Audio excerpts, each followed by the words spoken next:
Yang kami hormati Pimpinan Provinsi Maluku Bapak Thomas Sewakano. Yang kami hormati Ibu Dr. Nike Generalobisi MK selaku narasumber dari eksternal. Selamat siang Ibu. Selamat siang. Selamat siang. Kemudian yang kami hormati Ibu Bapak Bawaslu Kabupaten Kota yang sudah memperhatikan hari ini dalam diskusi siang dari kelas B. Yang kami hormati dan kami banggakan para peserta SKPP dari kelas B diskusi untuk kelas B. Selamat siang, terima kasih atas waktunya telah bergabung pada kesempatan hari ini untuk mengikuti diskusi yang mana sudah kami sampaikan sebelumnya. Untuk memulai acara ini, sebelumnya kami berikan kesempatan kepada Bapak Paulus sekali untuk menyampaikan arahan dan pengantar sebagai pengantar diskusi siang hari ini. Bapak Paulus sekali kami persilakan. Terima kasih Pak Rezi, yang kami hormati pimpinan Bawaslu Provinsi Maluku yang sudah bergabung, Pak Tommy dan Ibu Tuti, yang kami hormati narasumber internal Ibu Nike, selamat siang Ibu Nike. Yang kami hormati pimpinan Bawaslu Kabupaten Kota yang sudah bergabung bersama-sama dengan kami di kelas ini. Ada dari Kabupaten Kepulauan Tanimbar, dua pimpinan kelihatan, Pak Ketua dan Pak Jeffrey. Ada juga dari Kabupaten Bulu, kelihatan atau terlihat Pak Dani dan Pak Pati. Dan ada staf dari Kabupaten Serang bagian Barat yang kelihatan juga di layar. Sahabat-sahabat, adik-adik, saudara-saudara peserta sekolah kadet pengawas partisipatif, terima kasih. Selamat jumpa lagi di kelas ini, kelas diskusi daring, salah satu metode pembelajaran di sekolah kader pengawas partisipatif. Kelas ini kita akan membahas 3 topik yang dipilih oleh saudara-saudara dari 5 topik atau kasus yang dikirim. 3 topik yang mendapat peringkat 1, 2, 3 itu yang didiskusikan di kelas ini. Ada topik tentang bansos dan ada topik tentang penyalahgunaan kewenangan. Ada topik juga tentang pemutahiran data pemilih. Kira-kira begitu, Pak. Kasus 1, kasus 4, dan kasus 5 yang dipilih oleh kelas ini. Jadi kita akan diskusikan. Pertama, saudara peserta akan menyampaikan tanggapan. Setelah membaca topik-topik ini, silakan memberikan tanggapan dengan durasi waktu yang disediakan oleh moderator. Dan kita dari narasumber, baik dari eksternal maupun internal, mungkin juga nanti ada kesempatan kepada teman-teman pimpinan kabupaten kota akan memberikan saran dan tanggapan untuk mengeksplor kemampuan saudara. Saya pikir ini, hadir lagi sekarang Ketua Bawaslu SPB. Wah, kelas ini kayaknya kelas yang sangat akhirnya pimpinan kabupaten, 3 kabupaten hadir Ibu Nike, 3 kabupaten hadir hari ini. Ya, jadi mungkin itu yang bisa kami sampaikan. Kami menyerahkan ke moderator untuk memandu proses diskusi ini. Semoga diskusi ini bisa berjalan dengan lancar dan sukses. Terima kasih. Terima kasih banyak Pak Poli atas arahan dan selanjutnya kami berikan kesempatan kepada Ibu Antuti memberikan arahan dan pengantar pada diskusi ini. Kami persilakan.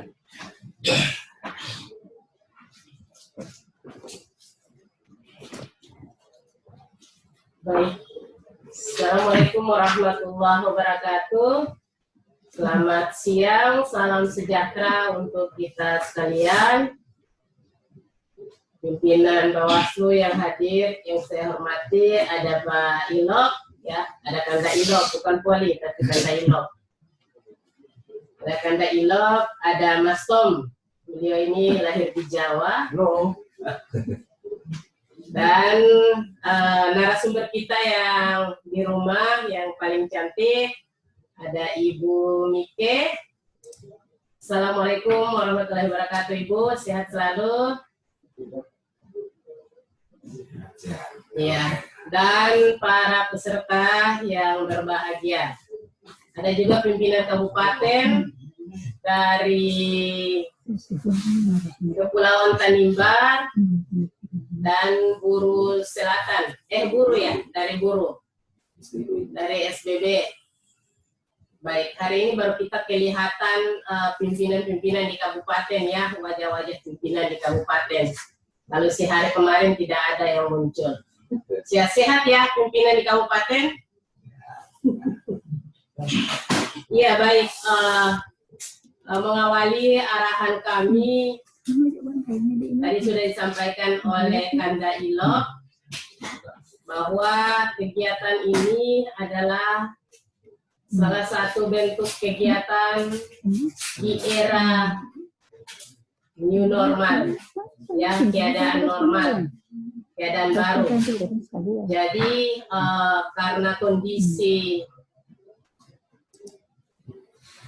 kesehatan, keselamatan yang diutamakan, sehingga metode ini kita gunakan untuk kita selalu berjumpa, menyapa dan sebagainya. Jadi kegiatan ini adalah kelanjutan daripada proses pembelajaran yang sudah sahabat-sahabat peserta sekolah kader belajar melalui materi-materi yang telah di-share ya dengan metode audiovisual, dan kami yakin bahwa sahabat-sahabat semua pasti sudah memahami 9 pokok materi yang telah di-share di link Bawaslu selama kurang lebih 1 bulan. Sahabat-sahabat melakukan proses tersebut. Dan hari ini kita berjumpa walaupun tidak secara fisik. Kami yakin antusias daripada sahabat-sahabat untuk mengikuti pembelajaran ini sampai nanti pada akhirnya. Kami yakin sahabat-sahabat sangat antusias ya. Mudah-mudahan keaktifan sahabat-sahabat ini juga sampai pada akhir metode sekolah kader ini. Kami mendoakan semoga sahabat-sahabat semua bisa lulus dengan predikat terbaik. Dan juga harapan kami, semoga dari kegiatan ini nanti sahabat-sahabat bisa mentransferkan, bisa membentuk kader lagi di lingkungan di mana sahabat-sahabat berada. Mungkin itu beberapa hal di awal yang kami sampaikan, lebih dan kurang kami kembalikan kepada moderator. Terima kasih banyak Ibu Asti atas arahan dan juga pengantarnya pada siang hari ini. Selanjutnya kami berikan kesempatan kepada Bapak Tom, Mas Tom, untuk memberikan arahan dan juga pengantar pada diskusi siang.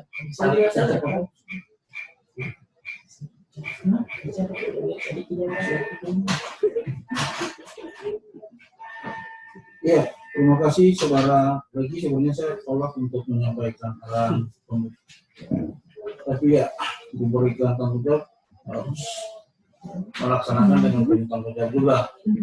Yang kami hormati pimpinan Bawaslu Provinsi Maluku, dalam hal ini Pak Korbikuel sebagai penanggung jawab pelaksanaan kegiatan SKPP. Yang kami hormati Ibu Tuti Sri Kandi Maluku yang cantik ini, saya senantiasa mengabdi beliau, senantiasa dikenalkan, berjalan kemana-mana, walaupun ada di mana-mana. Yang kami hormati tentu Ibu Miki Rolobesi, sudah kangen sama Ibu sebenarnya, walaupun tidak bisa bertatap muka secara langsung, tapi sudah bisa menjawab kerinduan kami untuk bisa berbincang-bincang dengan Ibu Miki. Tadi diskusi kelas D, Ibu Miki juga hadir. Ini sebuah contoh yang baik, yang teman-teman Bawaslu Kabupaten Kota yang tadi disentil oleh Ibu Putih, sekiranya itu juga menjadi kritikan yang positif. Karena kegiatan ini harus juga teman-teman mengambil bagian peran aktif. Kami berterima kasih pimpinan Bawaslu Kabupaten yang sudah hadir kemarin, Pak Indra, sebentar saja setelah itu keluar. Mungkin durian belum selesai dipanen. Hari ini boleh hadir Pak Ketua KKT bersama dengan anggota yang ganteng di depan, Pak Jepri. Selamat bergabung, Pak Dani, Pak siapa lagi ya? Ada kerap nih. Kalau sedikit ketengah sebenarnya. Oh, Pak Amran, laki-laki jaga perkasa, terburu. Dan yang tentu paling berbahagia rekan-rekan peserta SKP. Tidak panjang lebar sebenarnya, nanti kita masuk di dalam tanggapan terhadap penyampaian pendapat atau analisis maupun kajian hukum terhadap studi kasus yang telah diedarkan bagi saudara-saudara untuk direspons lagi oleh kita dalam rangka pembobotan. Hanya harapan kami kiranya pelaksanaan kegiatan SKPP, diskusi SKPP hari kedua ini yang sudah kelas yang ke-5 dari 6 kelas sebentar sore adalah akhir dari rangkaian prosesnya, itu dapat berjalan dengan lancar. Tentu tujuan dalam rangka ini untuk bagaimana kita bisa mampu men-share ilmu pengetahuan kita yang dimiliki. Pak Ongen, selamat bergabung Pak Ongen dari FIB, agar kiranya kemudian bisa diimplementasikan dalam kerja-kerja pengawasan partisipatif. Menarik dari waktu ke waktu, dari kelas satu ke kelas yang lain, ada perkembangan sebenarnya. Diskusi semakin dinamis, bagaimana ada respons yang juga pengetahuan-pengetahuan baru yang teman-teman miliki yang juga membuat kami sendiri juga merasa kagum. Misalnya tadi di diskusi kelas D, dia bisa mampu untuk menguraikan analisis unsur kasus yang dibuat sedemikian baik, dan bahkan penjabarannya lebih daripada yang kami inginkan. Ini sebuah bukti bahwa bagaimana peran aktif masyarakat sipil itu sudah semakin baik. Dan ini kami perlu tingkatkan lagi, teman-teman yang punya pengetahuan ini bisa membaginya lagi kepada masyarakat sipil yang lain, agar kiranya peran-peran kolektif kita ke depan itu semakin bersinergi dengan penyelenggara dalam rangka memastikan terselenggaranya pemilihan atau pemilu itu secara demokratis. Itu saya kira menjadi poin penting bagi kita untuk melanjutkan diskusi kelas 5, kelas E ini, dan nanti hal-hal yang lebih substantif akan kita percakapan lebih lanjut setelah adanya penyampaian pendapat dari analisa kasus maupun kajian hukum dari saudara-saudara. Demikian itu yang dapat saya sampaikan. Pak Rigi, terima kasih atas kesempatan yang diberikan. Saya kembalikan. Baik Pak, terima kasih banyak. Baik Pak Tom, terima kasih banyak atas saran dan sambutannya untuk diskusi siang hari ini untuk kelas E tepatnya ya. Ibu Bapak yang saya hormati, tanpa kita memperpanjang waktu, langsung kita masuk ke sesi diskusi ya, yang mana sebagaimana sudah disampaikan pada saat kemarin melalui panduan, nanti peserta akan menyampaikan pendapat atau jawabannya dari setiap studi kasus. Akan diberikan waktu masing-masing 2 menit dari tiap studi kasus untuk semua studi kasus itu. Kemudian nanti untuk narasumber akan diberikan waktu untuk memberikan pendapat. Baiklah, untuk yang pertama saya berikan kesempatan kepada Bapak Ahmad Yudli Namakule dari Maluku Tengah untuk menyampaikan pendapat atau tanggapannya dari studi kasus yang telah kami sampaikan. Waktunya 2 menit, kami persilakan Pak.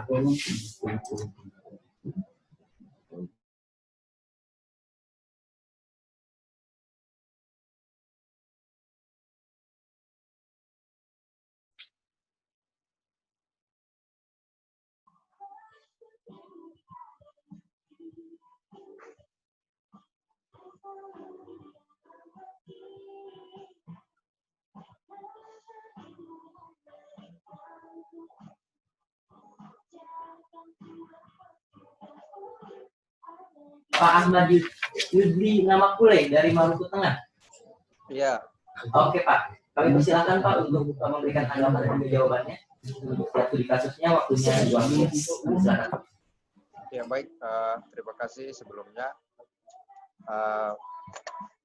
Dari studi kasus satu yang telah disampaikan, menurut saya terkait dengan proses pelaksanaan kampanye yang terselubung dalam hal ini dilakukan oleh salah satu contoh kasus yang terjadi di mana salah satu pasangan calon bupati yang memang pada masa kampanyenya telah sebelum masa kampanyenya penetapan masa kampanye telah dijalankan, namun karena berakibat oleh virus COVID-19 makanya itu ditunda.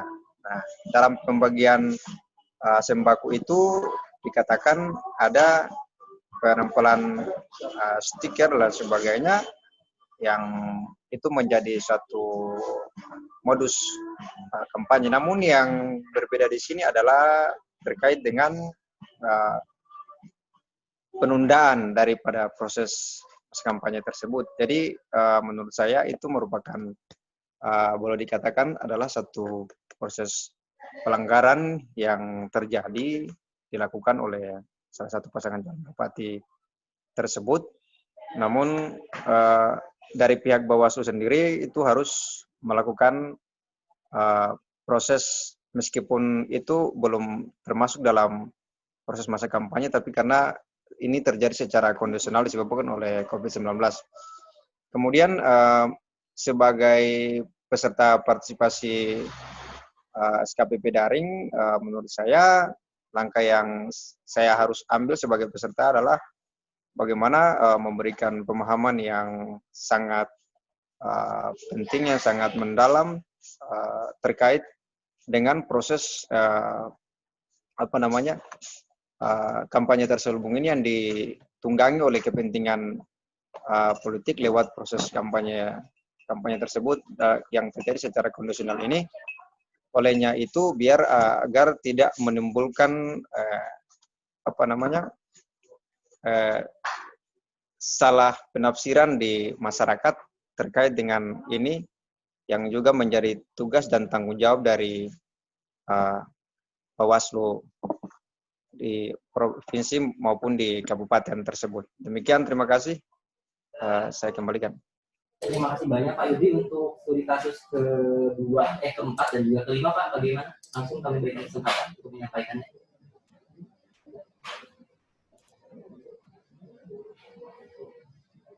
Pak Yudi, bisa dengar kami Pak? Oke. Iya Pak, ya bisa dengar Pak. Kasus 4 dan 5-nya Pak bisa tolong disampaikan sekaligus itu. Studi kasus 4 dan 5-nya Pak, minta tolong sekaligus disampaikan. Ada pendapatnya atau tanggapan? Itu cukup? Apa Pak? Gimana Pak? Studi kasus 4 dan 5 Pak. Ada tanggapan juga atau cukup Pak? Studi kasus ke berapa Pak? 4 dan 5 Pak Yudi. Oh, 4 dan 5. Tidak ada Pak, tidak ada. Cukup Pak ya. Terima kasih banyak Pak Yudi. Iya Pak. Ya, makasih. Kemudian kami berikan kesempatan pada Bapak Yusran dari Kota Ambon untuk menyampaikan pendapat dan tanggapannya.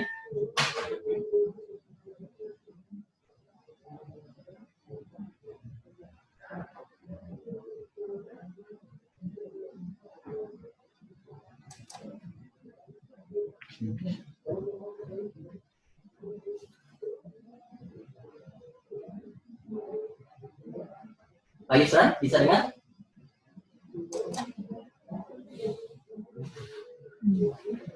Kami lewati dulu untuk Pak Yusran. Oke. Pak Yusran bisa ya? Silakan Pak.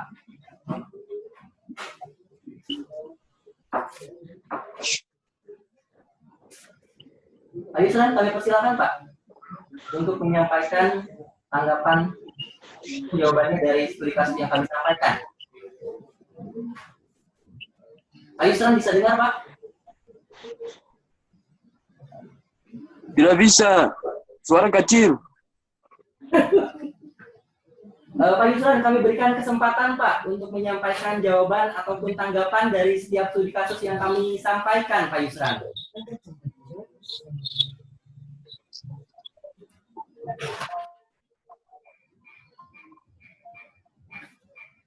Oke, kami berikan kesempatan untuk peserta lain dulu Pak ya. Iya Pak.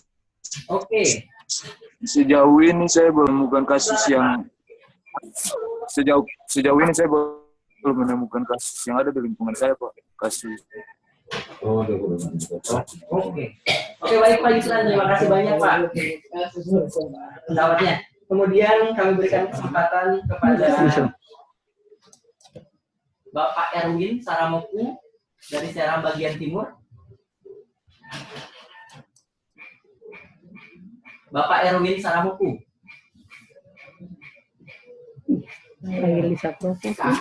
Kakak santai, kakak pokok itu. Kakak Erwin, bisa sampaikan pendapat juga. Bapak Erwin, kami persilakan. Bisa dengar kami, Pak?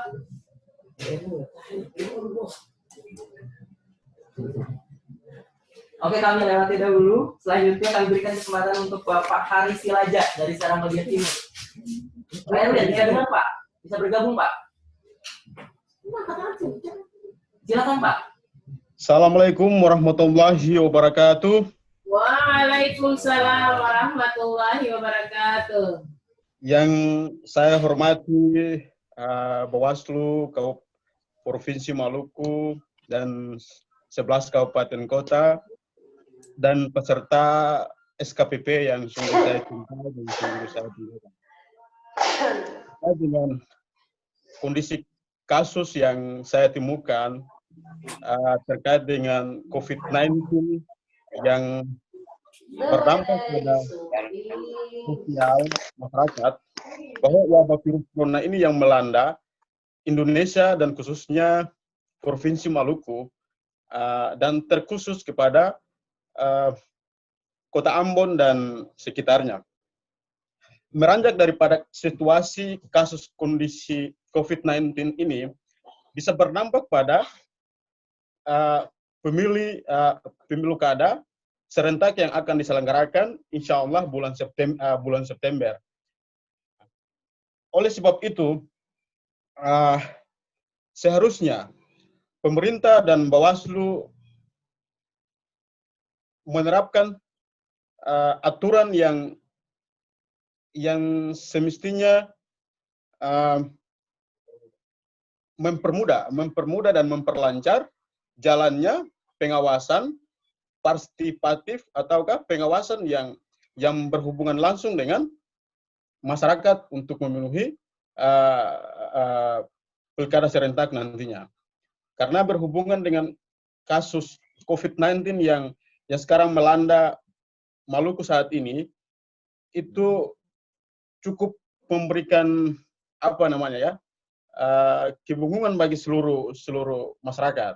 Nah, oleh sebab itu, yang diterapkan oleh pemerintah Ketua Gugus Tugas Provinsi Maluku tidak relevan, dan pembagian sembako kepada warga juga tidak maksimal, dan BLT juga tidak kondusif, dan ada hal-hal lain yang memang tidak mapan untuk dilakukan untuk menjaga kesejahteraan masyarakat untuk menghadapi pemilu kada pada bulan September nantinya. Oleh sebab itu, bagaimana Bawaslu Provinsi Maluku merancang sebuah strategi baru untuk menjawab COVID-19 menuju pemilu kada serentak bulan September nantinya. Terima kasih. Halo? Oke Pak, terima kasih banyak. Untuk studi kasus 4 dan studi kasus 5 Pak, ada pendapatnya Pak? Atau disebutkan? Langkah kebijakan Bawaslu semestinya melihat atau merencanakan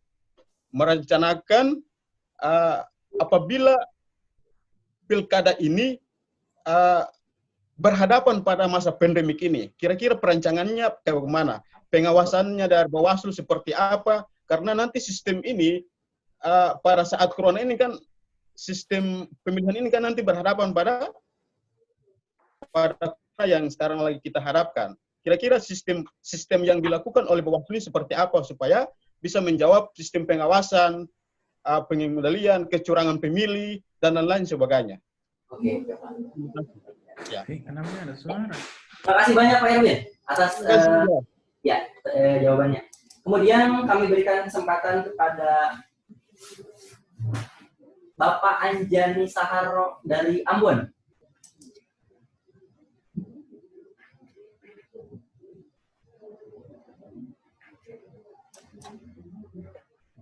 Oke, belum bisa bergabung ya.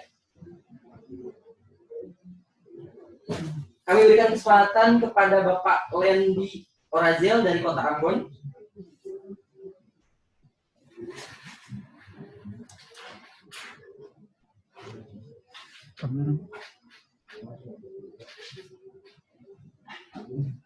Bapak Faradila Polkoke dari Kota Ambon.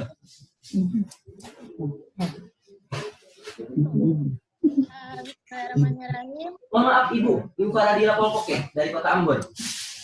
Bismillahirrahmanirrahim. Assalamualaikum warahmatullahi wabarakatuh. Dan selamat siang untuk pimpinan Bawaslu Provinsi Maluku dan jajarannya dengan pimpinan Bawaslu di 11 kabupaten kota. Saya akan menanggapi studi kasus yang pertama, yaitu posisi kasusnya karena adanya wabah corona, maka pemerintah memberikan bantuan BLT, PKH, ataupun subsidi listrik dan lain sebagainya untuk membantu rakyat yang terdampak COVID. Ironisnya dalam bantuan ini ternyata diboncengi oleh kepentingan politik, yaitu pada temuan di Kalteng dan pada Wali Kota Semarang. Menurut saya, apakah bansos yang dilakukan ini merupakan kampanye terselubung? Untuk saya, bansos yang dilakukan merupakan sosialisasi kandidat yang akan naik untuk memperkenalkan dirinya sebelum tahapan pilkada dimulai. Dan itu tidak bisa dikatakan sebagai kampanye terselubung, karena untuk sampai pada tahapan kampanye juga belum dimulai. Terus, apakah Bawaslu bisa Suaranya bisa lebih didekatkan speakernya? Biar lebih jelas itu. Nah, oke. Menurut saya, apakah bansos tersebut merupakan kampanye terselubung? Menurut saya, bansos yang dilakukan itu tidak merupakan kampanye terselubung karena mereka melakukan itu untuk merupakan sosialisasi kandidat yang akan naik untuk memperkenalkan dirinya sebelum tahapan pilkada dimulai. Jadi menurut saya itu bukan kampanye terselubung karena tahapan kampanye juga belum sampai pada tahapan kampanye. Terus, apakah Bawaslu bisa menindaklanjuti masalah ini? Untuk saya, Bawaslu belum bisa menindaklanjuti masalah ini karena untuk menindaklanjuti setidaknya kita harus memulai pada tahapan penetapan calon kandidat. Itu menurut saya. Terus, apa kesimpulannya dari politisasi bansos politisasi bansos ini memang merupakan pelanggaran pada Undang-Undang Pemda Pasal 76 tentang kepala daerah yang mengambil keputusan untuk menguntungkan dirinya dan kelompoknya. Tapi di sisi lain, Undang-Undang Nomor 10 Tahun 2016 tentang Pilkada tuh tidak bisa serta-merta menjerat masalah politisasi bansos ini karena belum sampai pada tahapan pilkada. Saya ingin menanggapinya dengan studi kasus nomor 5 karena studi kasus 5 karena agak sedikit berkesinambungan, yaitu wali kota dan wakilnya yang melakukan pembagian bantuan dengan menggunakan fotonya. Apakah tindakan ini melanggar undang-undang atau tidak? Menurut saya ya, mereka melanggar Undang-Undang Pasal 71 Ayat 3, yaitu Undang-Undang Pemilihan, yang dilarang melakukan kegiatan yang menguntungkan atau merugikan diri sendiri atau calon lain dalam waktu 6 bulan sebelum penetapan calon sampai tanggal penetapan calon terpilih. Bahkan kesalahan ini bisa dipidana dan diberikan sanksi oleh KPU, yaitu pembatalan calon.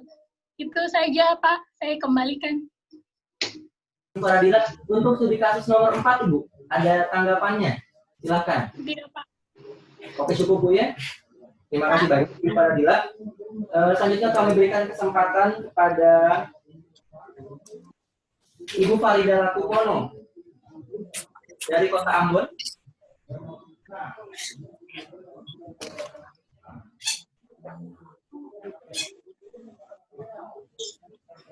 Kami berikan kesempatan kepada Ibu Irene Meriana Luturmas dari Maluku Tenggara Barat. Kami persilakan Ibu memberikan tanggapan studi kasus 1, 4, dan 5. Ya, selamat siang para pimpinan.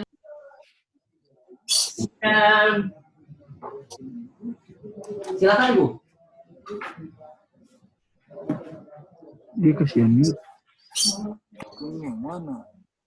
Ya, di saat ini saya akan menanggapi dari 3 kasus yang terpilih tertinggi. Yang pertama terkait bantuan sosial kepada masyarakat yang ternyata dipasang gambar kepala daerah termasuk dalam bagian kampanye terselubung. Dan nyambung juga ke kasus 5 agak mirip, jadi biar sekali handphonenya boleh dimatikan dulu. Oke, silakan dilanjutkan. Ya, jadi untuk kasus 1 dan kasus 5 karena kasusnya hampir mirip, jadi diberikan tanggapan sekaligus Ibu. Untuk pemberian bantuan sosial kepada masyarakat, saya rasa itu sah-sah saja dari kepala daerah ataukah dari pimpinan di daerah tertentu. Sebenarnya soal ini memang bikin galau Ibu, karena di salah satu sisi yang bersangkutan ini juga berencana untuk dalam pilkada 2020. Jadi menurut saya pribadi ini tindakan yang bisa dikategorikan sebagai salah satu usaha kampanye yang terselubung. Mohon maaf jika mencurigai terlalu, tapi itu pikiran saya secara pribadi, karena diberi label pakaian lengkap di setiap bantuan sosial yang diberikan kepada masyarakat. Tapi kalau dikaitkan dengan jalur hukum, peraturan yang mengatur, ternyata yang bersangkutan ini berani melakukan pemberian bansos ini secara terang-terangan di publik, atau tidak malu-malu begitu Ibu. Jadi yang bersangkutan juga mengetahui bahwa belum ada hukum yang mengikat jika kegiatan ini dilakukan, sehingga sah-sah saja untuk dilakukan. Salah satu bagiannya itu lagi kan tidak ditempel gitu, ada nomor urutnya ataukah lambang partai yang menunjukkan nanti maju kembali dalam pemilu 2020. Jadi semoga kepala daerah ini benar-benar peduli kepada masyarakatnya sehingga mau memberikan bantuan lewat bantuan sosial. Kalau untuk kasus 5, menurut saya juga itu tidak melanggar hukum. Kita lihat sama-sama di pasal 71 ayat 3 yang diberikan. Namun ini sebagai tanda atau kode juga kepada Bawaslu bersama jajaran untuk bisa melakukan fungsi pencegahan dengan baik jika memang nanti yang bersangkutan bisa mencalonkan diri kembali untuk maju dalam pemilihan pilkada tahun 2020. Sebagai pengawas partisipatif, yang akan saya lakukan itu pastinya menetralkan suasana, karena pasti ada komentar-komentar positif dan juga komentar-komentar negatif. Jadi sebagai pengawas partisipatif bisa mengenakan suasana, menanggapi setiap komentar yang mungkin muncul dari masyarakat. Lebih lanjutnya mungkin dilaporkan kepada Bawaslu atau pengawas setempat supaya bisa sebagai tanda atau kode untuk melakukan pencegahan nantinya. Ya, silakan Ibu untuk studi kasus. Untuk kasus 4, ya. Untuk kasus 4 dari data yang diberikan ternyata TPS ini masih ada yang banyak kekurangan, Pak. Ada yang tidak memiliki nomor kartu keluarga dan juga nomor induk keluarga. Nomor urut 2, 5, 8 dan nomor 155 kan tidak ada nomor induk keluarga, nomor induk kependudukan, NIK-nya tidak ada. Yang berikut ada yang di bawah umur. Yang di bawah umur itu nomor urut 1. Nomor urut 1 yang masih di bawah umur dan juga nomor urut 9. yang masih berumur 16 tahun tapi sudah termasuk di dalam DPS yang ada. Nah, yang dilakukan pastinya menghubungi PPS setempat untuk bisa mendapatkan penjelasan yang pasti atau memberitahukan terkait temuan yang ada supaya bisa ditindaklanjuti oleh PPS setempat dalam memperbaiki daftar pemilih sementara yang ada. Terus, ya, bagaimana jika ada warga yang belum terdaftar dalam DPS? Apakah ini menjadi tanggung jawab PPS? Ya, benar, ini menjadi tanggung jawab PPS. Undang-Undang Pemilihan Pasal 206 ayat 1 DPS disusun oleh PPS yang berbasis masing-masing. Jadi ini memang tugasnya mereka kalau sebagai pengawas partisipatif pastinya memberikan komentar dan bisa memberitahukan kesalahan sehingga bisa diperbaiki. Mungkin itu Ibu, terima kasih.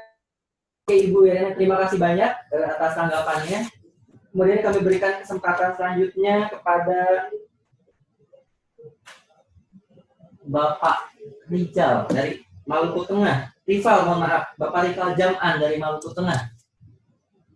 Tadi mau apa satu yang mana yang apa?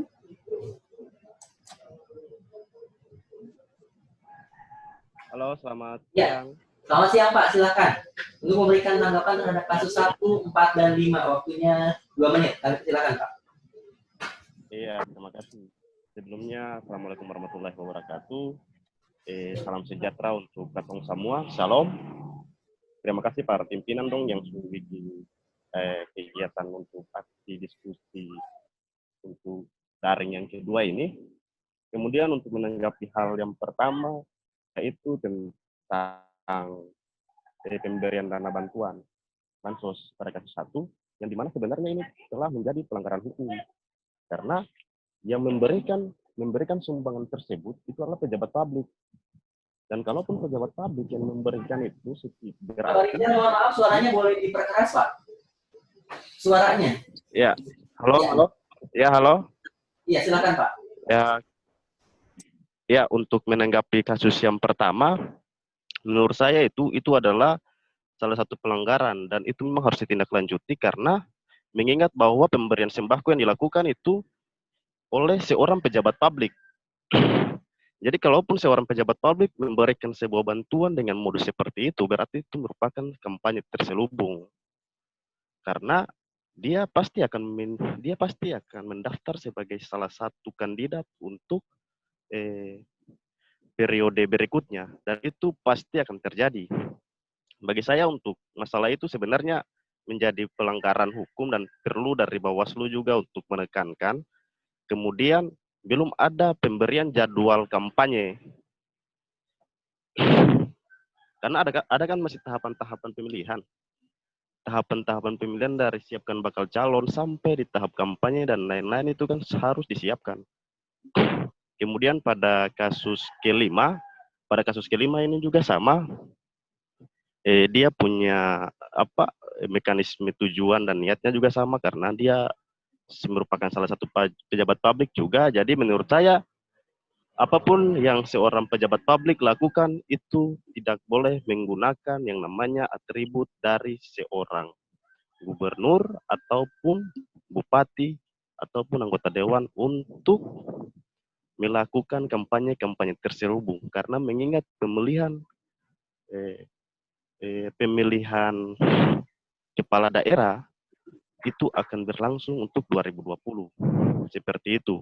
Kemudian pada kasus nomor 4 itu memang ada terjadi kekeliruan yang ditempelkan oleh PPS untuk nama-nama. Ada salah satu nama itu namanya Mariska, dia itu baru umur 16 tahun. Kalaupun secara hukum untuk seorang untuk memilih berarti dia harus berusia kan 17 ke atas. Yang dia punya hak memilih 17 ke atas. Kemudian itu kalau dilihat menggunakan nik dan nomor KK itu menjadi persoalan karena yang dibutuhkan itu adalah KTP. Karena yang punya hak memilih adalah warga negara Indonesia kemudian dibuktikan dengan KTP, katong tidak datang untuk di kotak TPS membawakan katong punya kartu KK, seperti itu. Kemudian peran katong sebagai peserta partisipasi untuk pemilihan, itu katong harus sampaikan kepada PPS yang bersangkutan. Artinya, apa gunanya katong belajar untuk memperdalam katong punya ilmu kalau katong sampaikan itu kepada pihak PPS. Dan hal ini yang paling banyak terjadi sehingga terjadinya pemilih siluman yang terjadi. Dan hal ini katong boleh membiarkan hal itu. Katong sebagai anggota partisipasi juga katong harus tekankan di situ. Kalaupun memang diakomodir oleh PPS, ya katong akan melaporkan kepada pihak Bawaslu Kabupaten, seperti itu yang punya kewenangan. Karena ini berisiko sekali untuk pemilihan, dan kemudian dia juga akan menimbulkan ketidaknetralan. Kalau dari pihak PPS memberikan seperti itu, berarti dia akan tidak memberikan kenetralan terhadap peserta pemilih untuk mempercayai Bawaslu. Dan ini yang harus katong sebagai kader SKPP harus katong lakukan pencegahan sebelum hal itu menjadi suatu kecemburuan sosial yang dimana dapat menurunkan nilai fungsi, nilai peran terhadap kepercayaan masyarakat terhadap Bawaslu. Mungkin seperti itu. Baik, terima kasih banyak Pak atas tanggapannya Pak. Ya, selanjutnya kami berikan kesempatan untuk Bapak Haris Silaja dari Seram bagian Timur.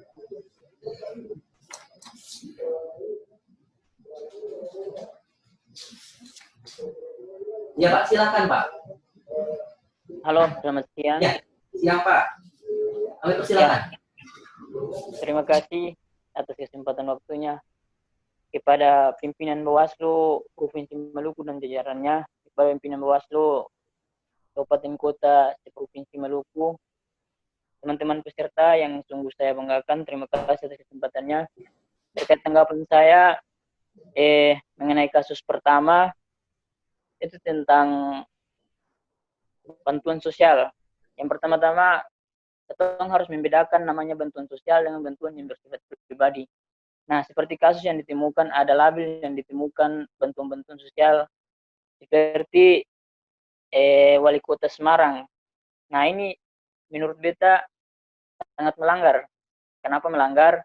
Karena bantuannya dia bersifat pribadi atau atas nama diri sendiri. Nah, semestinya sebagai wali kota yang aktif, dia atas nama pemerintah, bukan pribadi. Ini yang pertama-tama kita perhatikan. Nah, sebagai Bawaslu tanggung jawab penuh untuk harus berikan teguran, walaupun itu karena bertentangan dengan aturan yang berlaku. Walaupun pasangan calon tersebut belum ditetapkan sebagai pasangan calon yang sah. Kemudian, kita sebagai peserta pengawas partisipatif aktif selalu melakukan pengawasan dan memperhatikan hal-hal tersebut, karena kita diberikan pengetahuan, wawasan untuk memperhatikan hal-hal tersebut. Itu menurut beta kampanye terselubung. Terus yang kasus ke-5 tentang money politik, menurut beta juga hal yang sama. Kenapa? Karena money politik ini setiap selalu sering kita temukan hal-hal yang ini terjadi. Makanya menurut beta ini salah satu pelanggaran yang sering terjadi. Sebagai pengawas partisipasi, kita punya tanggung jawab penuh untuk melakukan pengawasan terhadap apa-apa yang sudah dilanggar oleh para orang-orang yang tidak bertanggung jawab dalam melakukan hal-hal tersebut. Mungkin itu dari beta, tidak kembalikan. Kasus keempat, Pak. Pak Haris, ada untuk kasus keempat ada tanggapannya, Pak? Silakan. Kasus keempat tidak ada, Pak. Oke, cukup. Terima kasih banyak, Pak Haris. Selanjutnya kami berikan kesempatan untuk Bapak Adi Gunaldi dari Kabupaten Guru. Ya.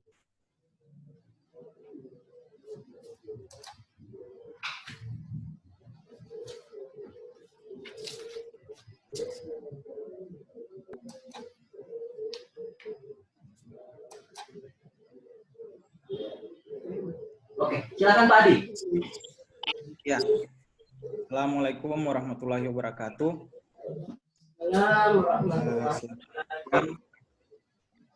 Pimpinan Bawaslu yang kemudian saya hormati, menanggapi beberapa kasus yang kemudian telah disampaikan oleh Bawaslu. Studi kasus pertama terkait dengan kasus yang kemudian di mana ada bantuan dari pemerintah pusat, tetapi sampai kepada pemerintah daerah tidak diberikan atas nama pemerintah daerah, tetapi mengatasnamakan diri pribadi. Bagi saya ini merupakan sebuah kampanye terselubung meskipun belum sampai kepada tahap penetapan bakal calon, tapi sebagai yang pertama Bawaslu bukan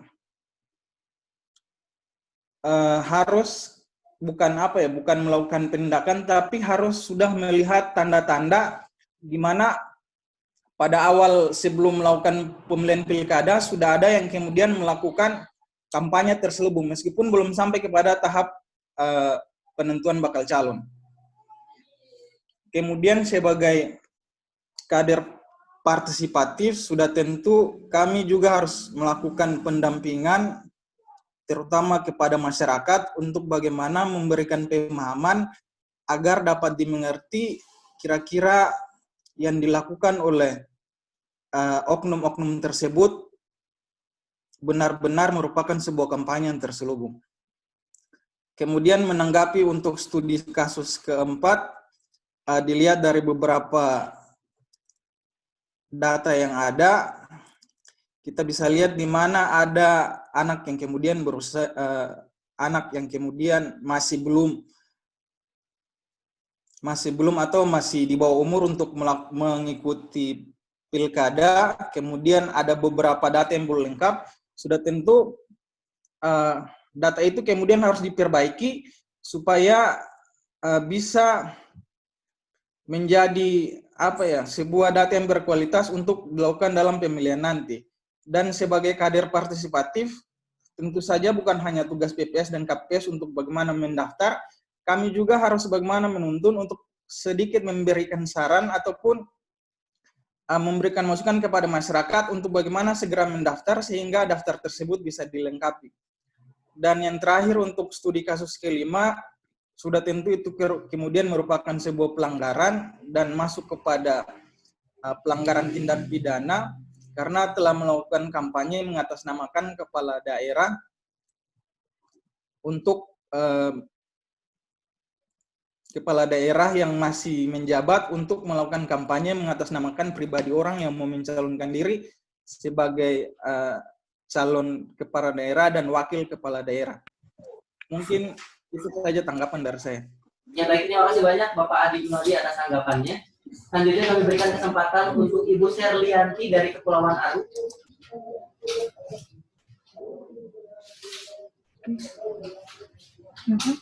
Ya, silakan Ibu. Assalamualaikum warahmatullahi wabarakatuh. Assalamualaikum warahmatullahi wabarakatuh. Suaranya boleh berkeras? Ya, yang terhormat para pimpinan Bawaslu Provinsi Maluku dan pimpinan Bawaslu Kabupaten Kota. Ya, sebelumnya terima kasih atas kesempatan yang diberikan. Di sini menanggapi kasus yang pertama yaitu dilihat dari tindakan yang dilakukan oleh kedua pasangan wali kota dan calon wali kota berdasarkan pasal 71 ayat 3 dan Undang-Undang Nomor 10 Tahun 2016 revisi kedua tentang Undang-Undang Nomor 1 Tahun 2015 dan revisi pertama Undang-Undang Nomor 1 Tahun 2015 bahwa tindakan yang dilakukan oleh wali kota Benar 7 melanggar saya berpendapat bahwa melanggar pasal 71 ayat 3 yang isinya melarang menggunakan program dan kegiatan pemerintah untuk kegiatan pemilihan. Kenapa saya katakan demikian? karena tahun ini, di tahun 2020 ini merupakan tahun di mana akan diadakan pemilihan. Dan juga melanggar Pasal 188 Undang-Undang Nomor 10 Tahun 2016, Revisi kedua, Nomor 1, dan tentang larangan kandidat yang melakukan politik money atau politik uang. Yang selanjutnya, bantuan sosial yang dipasang gambar kepala daerah dengan pakaian seragam bukan kampanye terselubung apabila bantuan itu diberikan atas nama pemerintah, bukan atas nama individu atau atas nama kandidat bakal calon. Maksudnya di sini tidak melanggar karena di situ tidak tercantum. Yang selanjutnya, Bawaslu memiliki kewenangan penuh untuk menindaklanjuti temuan tersebut karena dia memiliki peran dan fungsi untuk mengawasi penyelenggaraan di seluruh wilayah negara Kesatuan Republik Indonesia berdasarkan bab 4 Undang-Undang Nomor 15 Tahun 2011 tentang penyelenggaraan pemilihan umum. Yang selanjutnya, sebagai pengawas partisipatif, langkah yang dilakukan adalah harus mengawasi atas potensi adanya kecurangan serta melaporkan kecurangan tersebut kepada Bawaslu. Ya, untuk yang selanjutnya itu untuk menjamin kualitas pemilihan di kabupaten menghasilkan data yang akurat, yang harus dilakukan adalah ketika menemukan temuan-temuan tentang adanya kecurangan atau hal lainnya yang berhubungan dengan pemilu akan segera melaporkan ke pihak Bawaslu agar segera ditindaklanjuti oleh Bawaslu. Ya, terima kasih. Baik Ibu, terima kasih banyak untuk pendapatnya. Kemudian kami berikan kesempatan selanjutnya untuk Ibu Anjani Saharwa dari Kota Ambon.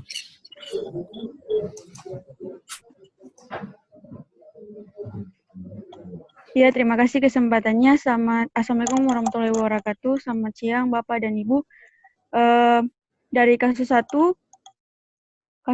yaitu pertanyaannya, apakah bantuan sosial kepada masyarakat yang dipasang gambar kepala daerah merupakan kampanye terselubung? Menurut saya ini merupakan kampanye terselubung karena kepala daerah tersebut dia akan bakal calon dalam pemilihan 2020. Nah, kesempatan ini digunakan untuk memperkenalkan dirinya kepada masyarakat untuk mencari simpati. Nah, menurut saya ini merupakan kampanye terselubung. Kemudian, apakah Bawaslu memiliki kewenangan untuk menindaklanjuti sesuai fakta hukum nomor 4 bahwa tahapan pilkada belum sampai pada penentuan pasangan calon, jadi Bawaslu belum bisa menindaklanjuti. Nah, kemudian sebagai pengawas partisipatif, langkah apa yang saya lakukan? Yang pertama yaitu saya memberikan pemahaman kepada masyarakat. Jadi sebelum memberikan pemahaman, mungkin saya akan mencari tahu dulu info-info yang beredar, apakah info tersebut valid, memang betul-betul terjadi. Nah, setelah mengetahui fakta informasi tersebut, maka saya memberikan pemahaman kepada masyarakat bahwa ini merupakan kampanye terselubung. Nah, fakta-fakta ini dapat menjadi track record ketika nanti kepala daerah tersebut akan maju ke pilkada. Ini akan menjadi track record karena mungkin saja kepala daerah ini akan melakukan pelanggaran lain seperti mungkin money politik. Itu menurut saya. Kasus 1 saya pikir saya rasa sama dengan kasus 5. Menurut saya itu melanggar aturan. Dan untuk kasus 4 yang pertama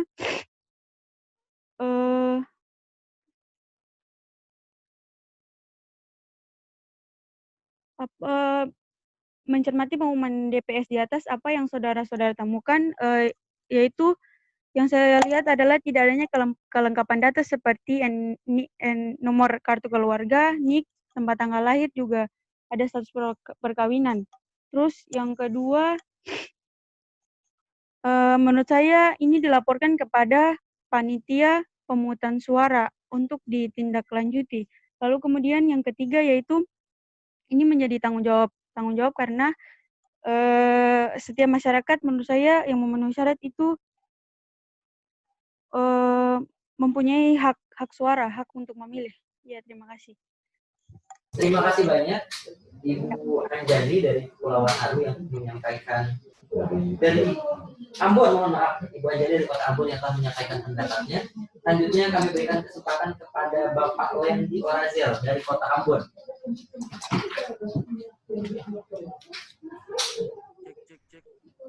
Ya, silakan Bapak Lendi.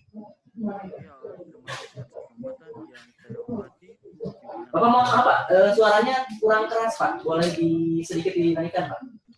Iya, terima kasih atas kesempatan. Cek bisa Kak? Oke, videonya mukanya Pak boleh ditampilkan juga Pak. Visualnya Pak. Oh iya. Oke, silakan Bapak Lendi. Iya, terima kasih. Mohon maaf, ada permasalahan jaringan. Yang saya hormati pimpinan Bawaslu. Assalamualaikum warahmatullahi wabarakatuh. Salam sejahtera. Shalom semua pimpinan Bawaslu dan peserta yang hadir di saat ini.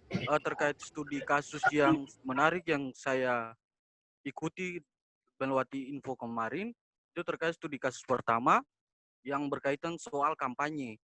Ya, yang jadi persoalan memang pada tataran hukum atau aturan memang kampanye punya dasaran deadline atau timing. Tapi terkait studi kasus pertama, ini merupakan kampanye terselubung. Jelas karena tidak sesuai dengan aturan gitu. Dan yang apa yang harus dilakukan Bawaslu, memang ini cukup riskan. Pada normatif Bawaslu punya tupoksi atau kewenangan untuk mengawas dan mencegah gitu. Jadi ini perlu dipertajam, diperkuat. Memang pada dasarnya deadline belum dilaksanakan, tapi harus ada kewenangan yang kuat memperkuat terkait pengawasan dan pencegahan gitu. Dan apa yang harus dilakukan oleh peserta. Nah ini merupakan salah satu hal yang riskan karena memang kita dikaderkan untuk menangani kasus-kasus kecil ini. Karena ini merupakan embrio yang muncul di masyarakat gitu. Terhadap apa yang harus kita lakukan yaitu menjadi provokator positif gitu terkait hal-hal tersebut.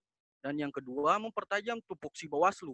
Bawaslu juga memang salah satu lembaga yang besar, tapi kita dikaderkan untuk melihat kasus-kasus yang memang kecil yang ada di masyarakat ini.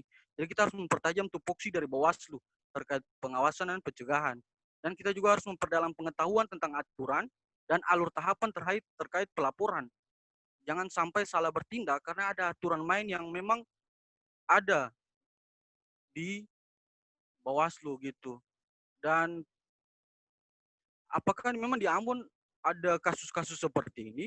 Dan secara statistik beta kurang tahu, tapi beta mau tahu sebagai pengawas partisipatif untuk kita bisa melihat gitu. Apakah memang ada gitu? Mungkin yang beta lihat cuman itu, yang beta tertarik terkait kasus 1 dan kasus 5 sama, kasus 4 tidak. Mungkin saya terima kasih. Terima kasih banyak Bapak Lendi atas tanggapannya. Selanjutnya kami berikan kesempatan yang belum menyampaikan yaitu Ibu Farida Latupono dari Kota Ambon.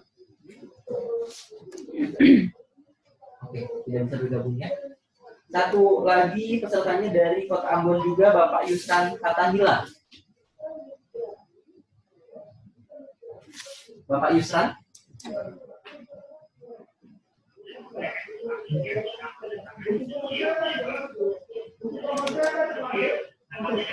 Kurang jelas, minta diulang. Siap Ibu. Bapak Yusran, Bapak Yusran kami persilakan untuk menyampaikan pendapatnya.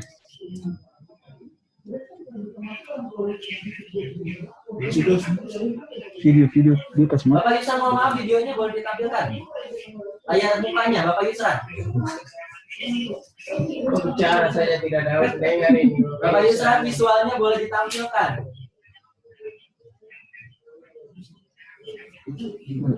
Ambon. Kalau kita bicara Yusran. Ya ada dengar bunyi. Bicara. Ini semua salah. Bapak Yusran belum bisa bergabung ya? Oke, 10 peserta sudah menyampaikan tanggapan dari studi kasus yang sudah kami sampaikan sebelumnya.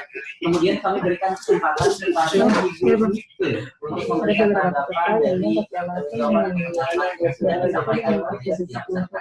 Ibu Nike kami persilakan. Iya. Terima kasih atas kesempatan yang diberikan. Ya, sangat menarik ya hari ini.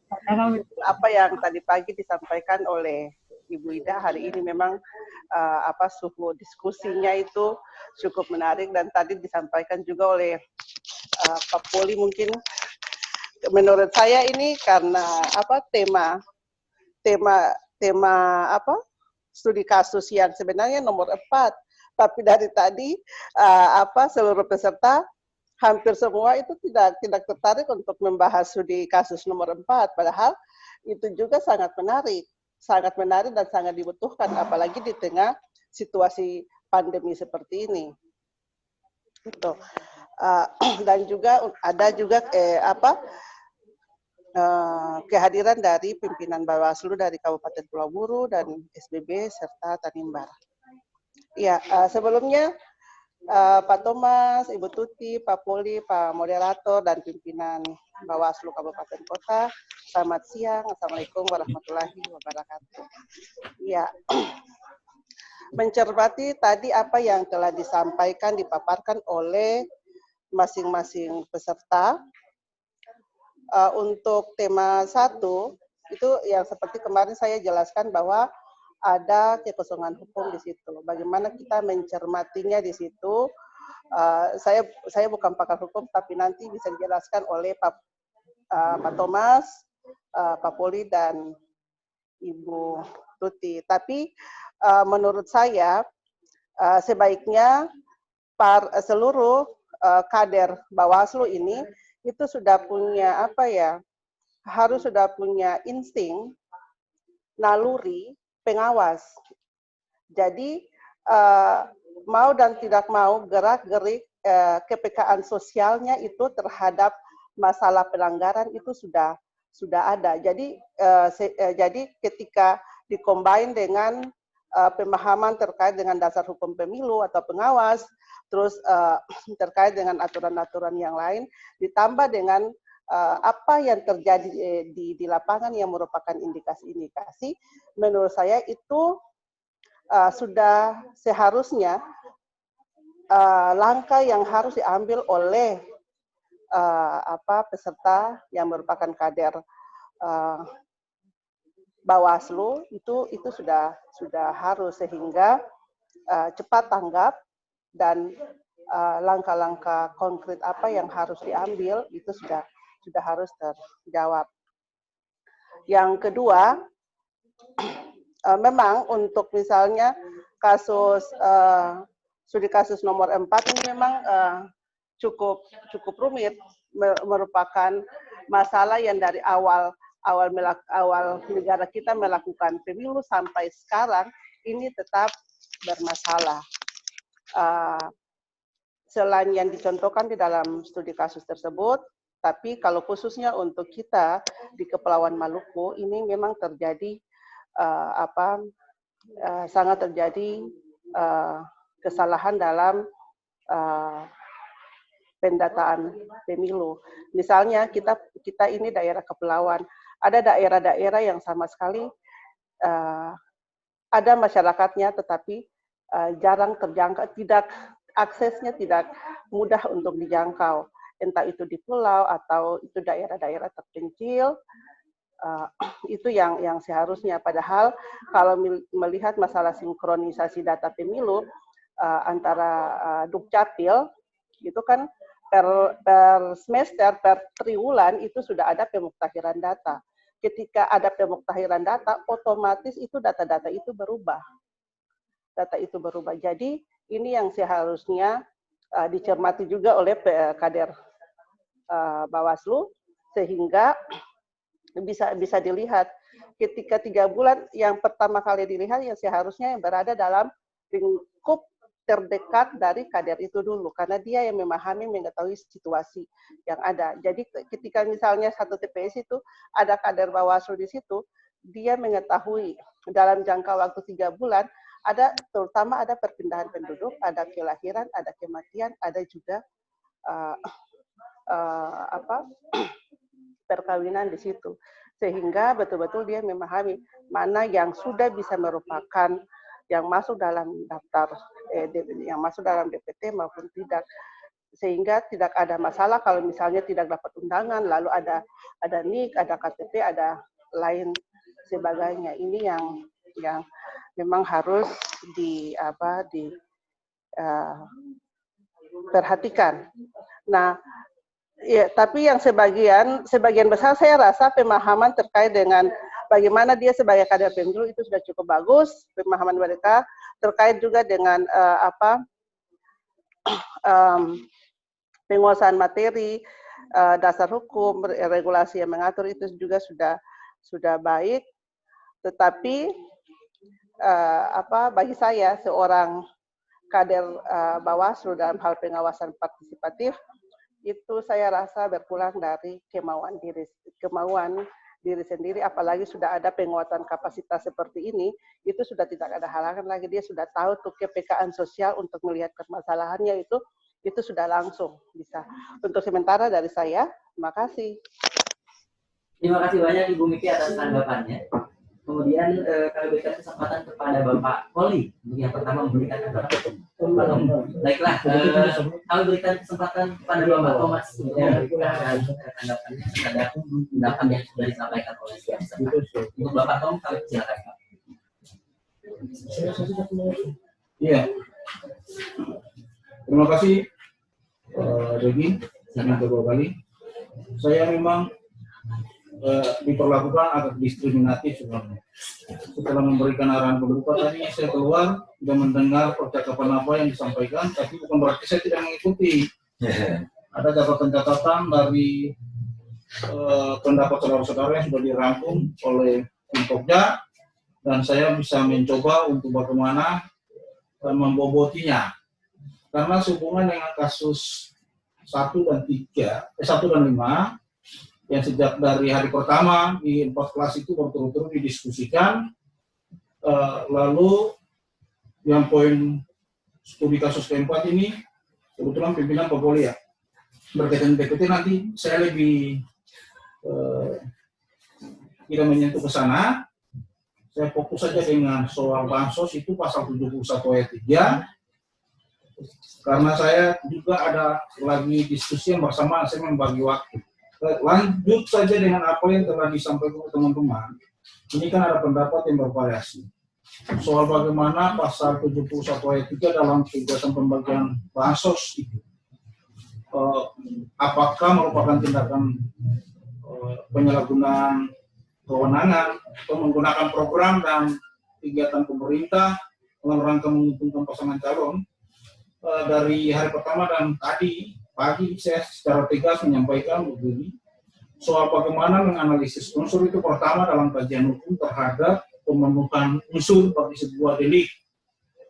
Jadi kalau kita menganggap sebuah perbuatan pidana itu harus terpenuhi unsur. Kalau satu unsur tidak terpenuhi, maka dengan sendirinya walaupun unsur-unsur lain itu terpenuhi, tapi itu bukan merupakan delik pidana. Itu poin penting.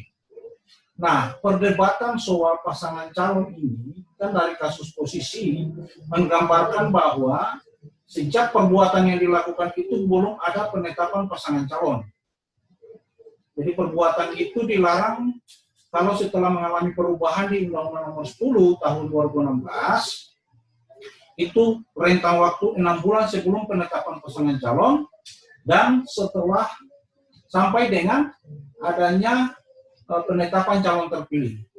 Tapi karena kasus posisinya ini perbuatannya dilakukan kan sebelum penetapan pasangan calon.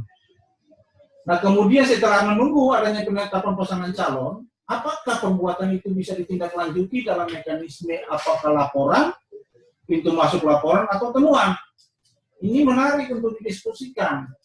Karena kalau ketika sudah penetapan pasangan calon, sudah terpenuhi unsur yang belum sempat terpenuhi pada saat kajian hukum yang dilakukan terhadap peristiwa yang dilaporkan saat belum adanya penetapan pasangan calon. Makanya pertanyaan hukumnya, ketika kalau sudah ada penetapan pasangan calon, apakah bisa diteruskan sebagai dugaan pelanggaran pidana pemilu pasal 188. Nah, soal pelaporan atau temuan, kita bisa lihat dari rentang waktu. Apakah perbuatan itu dilakukan kalau laporan 7 hari? batas waktu 7 hari itu sampai kepada laporan itu untuk memenuhi syarat formil dulu. Sebelum kita bicara materinya tadi dalam uraian unsurnya. Kalau formil tidak terpenuhi kadaluarsa waktu pelaporan, berarti dengan sendirinya kita tidak bisa proses lebih lanjut. Nah, tapi janganlah berkecil hati. Didoronglah masyarakat untuk melapor karena dari laporan yang tidak memenuhi syarat formil, bukan syarat materi. Kalau syarat materi tidak terpenuhi, tidak bisa dijadikan sebagai informasi awal oleh Bawaslu untuk menelusuri lebih lanjut kebenarannya dan dijadikan temuan. Tapi kalau syarat materinya terpenuhi, syarat formil tidak, misalnya dari sisi aspek waktu pelaporan, kita bisa jadikan sebagai temuan ketika kita menelusuri kebenaran, lalu kita jadikan temuan. Nah, sekarang pakainya kalau Bawaslu menjadikannya sebagai temuan. Atas dasar informasi dari teman-teman kader misalnya, kader juga mendapatkan dari masyarakat dan didorong untuk diproses, karena ini penting dalam rangka memberikan efek jerak, apakah itu sanksi moral atau sanksi hukum, terserah dari mekanisme penanganannya.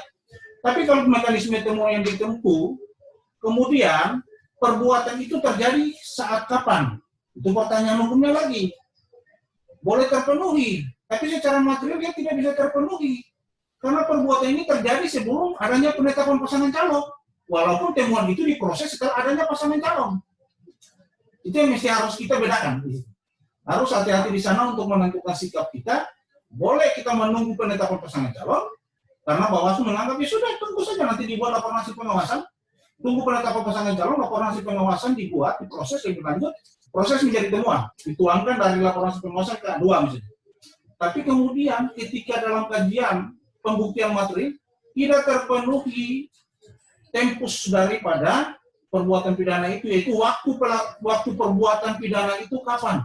Apakah saat sudah ada penetapan pasangan calon atau tidak? Kalau itu berarti gugurnya unsur pasangan calon itu kembali itu. Saya pikir begitu. Makanya kan tadi di awal di kelas D, saya menyampaikan ini kita lihat rentang waktu. Jangan hanya melihat soal unsur, tapi tempus delikti daripada perbuatan pidana, dari delik itu harus menjadi perhatian. Nah, soal yang berkaitan dengan bagaimana peran Bawaslu di sana. Nah, kalau informasi awal yang disampaikan atau laporan resmi yang disampaikan ini sebenarnya sudah memberikan efek yang begitu besar bagi para pihak yang dilaporkan. Kita belum berbicara soal nanti pemberian sanksi. Nah, karena itu didoronglah peran-peran hati teman-teman. Bagaimana sanksi itu bisa lewat sanksi-sanksi sosial, sanksi moral. Kalau seseorang dipublikasikan sebagai terlapor dugaan pelanggaran pidana kemudian, atau dugaan yang kita diskusikan soal pasal 71 ayat 3 tentang penyalahgunaan kewenangan menggunakan program dan kegiatan dari kepala daerah untuk menguntungkan, kepala daerah itu akan terganggu walaupun dia punya kekuasaan. Apalagi kalau kemudian dia akan bersaing sebagai petahana. Sanksi moral itu memberikan efek yang paling besar. Nah, ini peran-peran aktif kita di situ. Jadi teman-teman jangan berpikir bahwa ini tidak terpenuhi sebelum ada pasangan calon, jangan lapor saja. Lalu diberitakan, kita blow up di media misalnya. Itu dia punya sanksi moral luar biasa loh. Bahkan sanksi politisnya juga besar kalau apabila masyarakat kita sudah dicerdaskan. Masyarakat pemilih itu sudah dicerdaskan. Ini orang yang punya perilaku yang tidak benar ini sebenarnya. Jangan memilih. Kalau masyarakat kita itu sudah teredukasi dengan baik. Nah, ini fungsi kita semua. Fungsi teman-teman. Bagaimana mengajak masyarakat sipil untuk punya kesadaran kolektif. Ayo mari kita kawal proses ini. Siapapun yang melakukan perbuatan, baik itu kampanye terselubung, pembagian sembako dengan maksud untuk menunjukkan pasangan calon tertentu, kita lapor saja. Lalu kemudian giring itu media, bagaimana ikuti perkembangan penanganan itu. Oh sudah dilaporkan, sudah diregister, terima. Terlapor adalah siapa pasangan calon atau kepala daerah yang nanti jadi petahana. Pemberitaan itu mengusik kata namanya. Pemberitaan itu sebagai sebuah bentuk sanksi moral yang sebenarnya punya sanksinya sama dengan sanksi pemidanaan atau sanksi administratif lainnya. Jadi jangan berkecil hati teman-teman. Itu juga bagian dari pencegahan. Agar ke depan dia juga berhati-hati tidak melakukan perbuatan yang sama atau memberikan pesan moral kepada pasangan calon yang lain. Jangan melakukan seperti ini gitu. Bisa ditangkap oleh teman-teman. Saya pikir itu menjadi poin penting yang perlu saya stressing di sana. Terkait dengan dua studi kasus, nanti betul-betul dilengkapi karena beliau punya kampanye terselubung, walaupun penggunaan pasal yang sama, Lalu nanti yang lebih substantif berkaitan dengan DPT itu yang nanti akan menguraikan lebih panjang lebar Pak Korbit pengawasan sendiri. Saya tidak mau mengutak-atik di situ. Saya pada posisi saya punya kepentingan ini untuk bagaimana diskusi itu lebih bermuatan ini hukum. Saya kira begitu. Saya kembalikan kepada Pak Regi. Terima kasih teman-teman. Mohon maaf saya ada bergeser ke kiri kanan karena ada kegiatan yang sama. Ibu Mike, mohon maaf, nanti akan kita ambil bagian berikut ketika ada tanggapan-tanggapan lain yang perlu meminta penjelasan akan dijelaskan. Terima kasih Pak Regi. Iya Pak Tom, selamat baku dapa lagi di kemudian hari. Selamat. Siap. Baik, terima kasih banyak Pak Thomas atas tanggapan dari jawaban peserta yang sudah menyampaikan terhadap 3 studi kasus yang ada. Kemudian kami berikan kesempatan kepada Ibu Usman untuk memberikan tanggapannya kepada jawaban peserta. Kami persilakan Ibu. Ya, baik, terima kasih atas kesempatan yang diberikan. Para narasumber, Ibu Mike, Randa Ilok, dan Mas Tom, dan moderator, serta Pokja, sekolah kader, dan yang paling kami banggakan para peserta. Masih semangat, semangat pagi, semangat ya. Ya, semangat. Karena seorang pengawas itu dalam kondisi apapun harus tetap semangat, ya. Tunjukkan bahwa kita tetap semangat dalam mengawasi seluruh tahapan pelaksanaan pilkada. Baik, terkait dengan pembahasan kasus yang tadi sahabat-sahabat peserta sudah menguraikan bahwa apakah bansos ini ada masuk kampanye terselubung atau tidak, ya. Kita harus mendudukkan, tadi sudah ada yang menjelaskan bahwa harus mendudukkan dulu kampanye itu apa, ya. Jadi pengertian dari kampanye dulu yang kita dudukkan. Nah, terus yang kedua, kita dudukkan juga pengertian daripada bansos. Nah, baru kita akan menguraikan. Tadi sudah ada peserta yang mulai sudah menguraikan hal tersebut. Terus yang selanjutnya bahwa untuk bantuan sosial ini perlu kami sampaikan bahwa Bawaslu tidak pernah melarang pemerintah untuk melaksanakan program bantuan sosial. Karena program bantuan sosial ini adalah program dari pemerintah daerah. Dan Bawaslu tidak punya kewenangan untuk melarang hal tersebut. Ya. Yang nanti kita lihat di dalam pelaksanaan bantuan itu, apakah ini hanya dikhususkan untuk para kepala daerah yang nantinya dia masuk pada proses pelaksanaan pilkada yang bersangkutan nanti menjadi calon kepala daerah atau tidak. Tadi ada yang sudah menyampaikan seperti itu. Jadi kita akan larinya ke sana. Nah, yang kita awasi dalam pelaksanaan bantuan sosial ini, apakah ini adalah kampanye terselubung atau tidak? Padahal proses-proses sebelumnya, misalnya, kepala daerah ini memberikan bantuan seperti biasa saja. Tapi kenapa pada tahun-tahun ini harus ada label yang diikutkan dan sebagainya?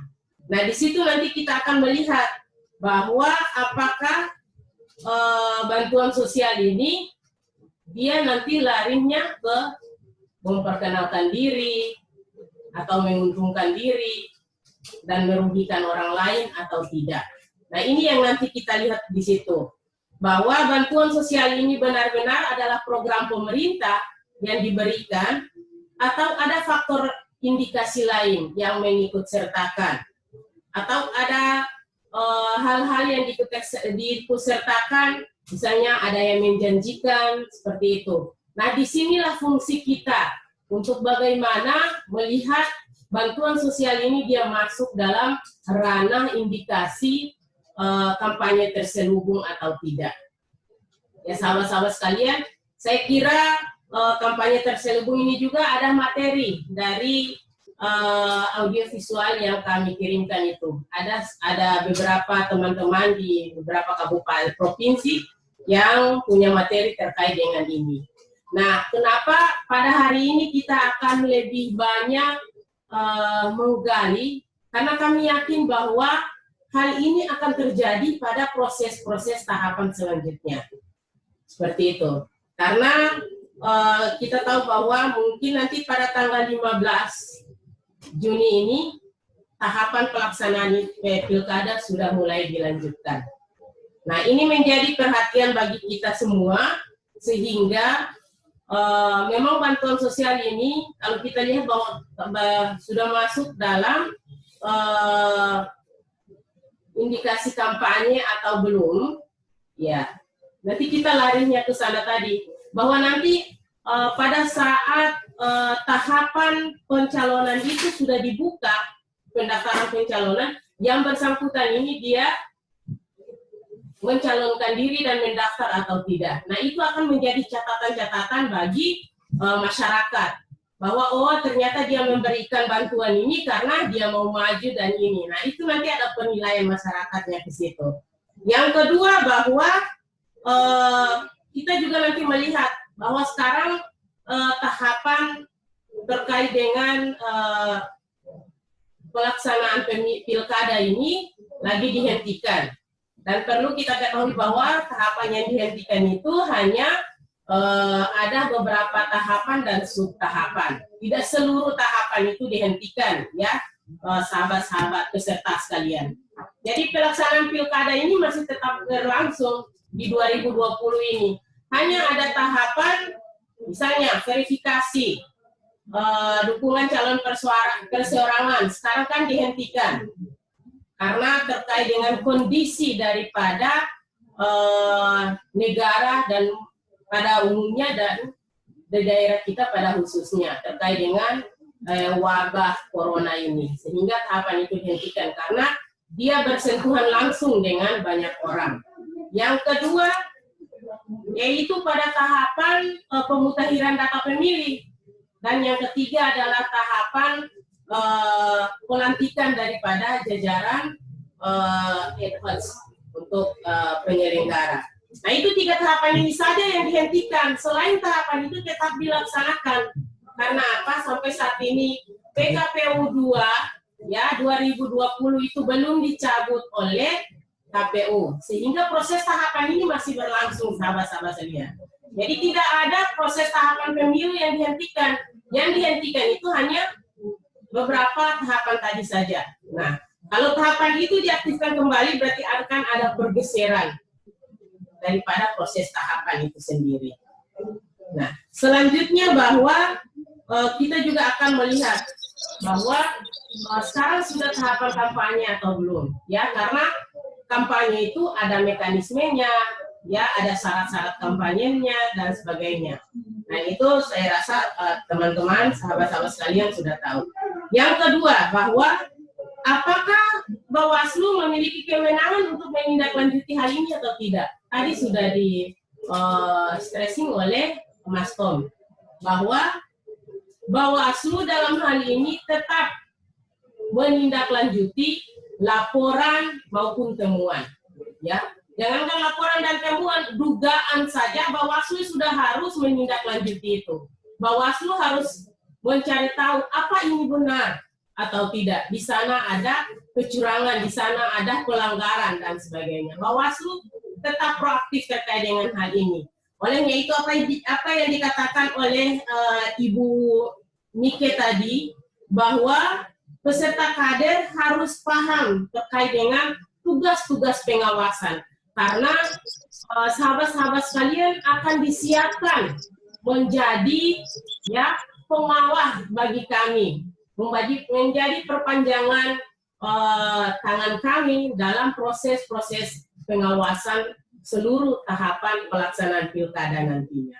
Jadi Bawaslu tetap punya kewenangan untuk menindaklanjuti itu. Nanti ada Bawaslu punya mekanisme, ya, mekanisme yang nanti Bawaslu lakukan. Ada proses pengkajian dan proses itu yang nanti ada di dalam Bawaslu untuk menindaklanjuti hal-hal tersebut. Ya, Mungkin itu tambahan dari saya. Saya kembalikan ke moderator. Baik, Ibu Tuti, terima kasih banyak atas tanggapannya. Sebelum melanjutkan anggapan dari pimpinan Bawaslu Provinsi Maluku, kami berikan kesempatan terlebih dahulu kepada Bapak Yusran dari Kota Ambon yang sebelumnya terganggu karena kendala jaringan untuk menyampaikan pendapatnya terkait dengan studi kasus yang sudah kami sampaikan. Waktunya 2 menit, kami silakan Bapak Yusran. Assalamualaikum warahmatullahi wabarakatuh. Terima kasih atas kesempatannya untuk Bawaslu Provinsi Maluku terutama. Ya, kalau menurut saya dan pendapat saya, apabila bansos atau bantuan sosial yang ada logo atau gambar partai, saya rasa itu mungkin termasuk dalam kampanye terselubung. Ya, bisa dikatakan begitu karena mempromosikan partai. Dan paslon, ya. Apabila bantuan sosial itu tidak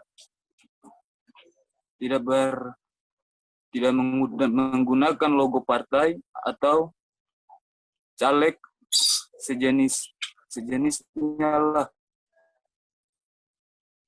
berarti itu tidak termasuk dalam kampanye terselubung. Terima kasih. Oke, Bapak Yusran, untuk studi kasus nomor 4 dan studi kasus nomor 5 ada tanggapannya, Pak Yusran? Ya, bagaimana, Pak? Untuk studi kasus nomor 4 dan studi kasus nomor 5, apakah ada tanggapannya dari Pak Yusran? Atau cukup, Pak?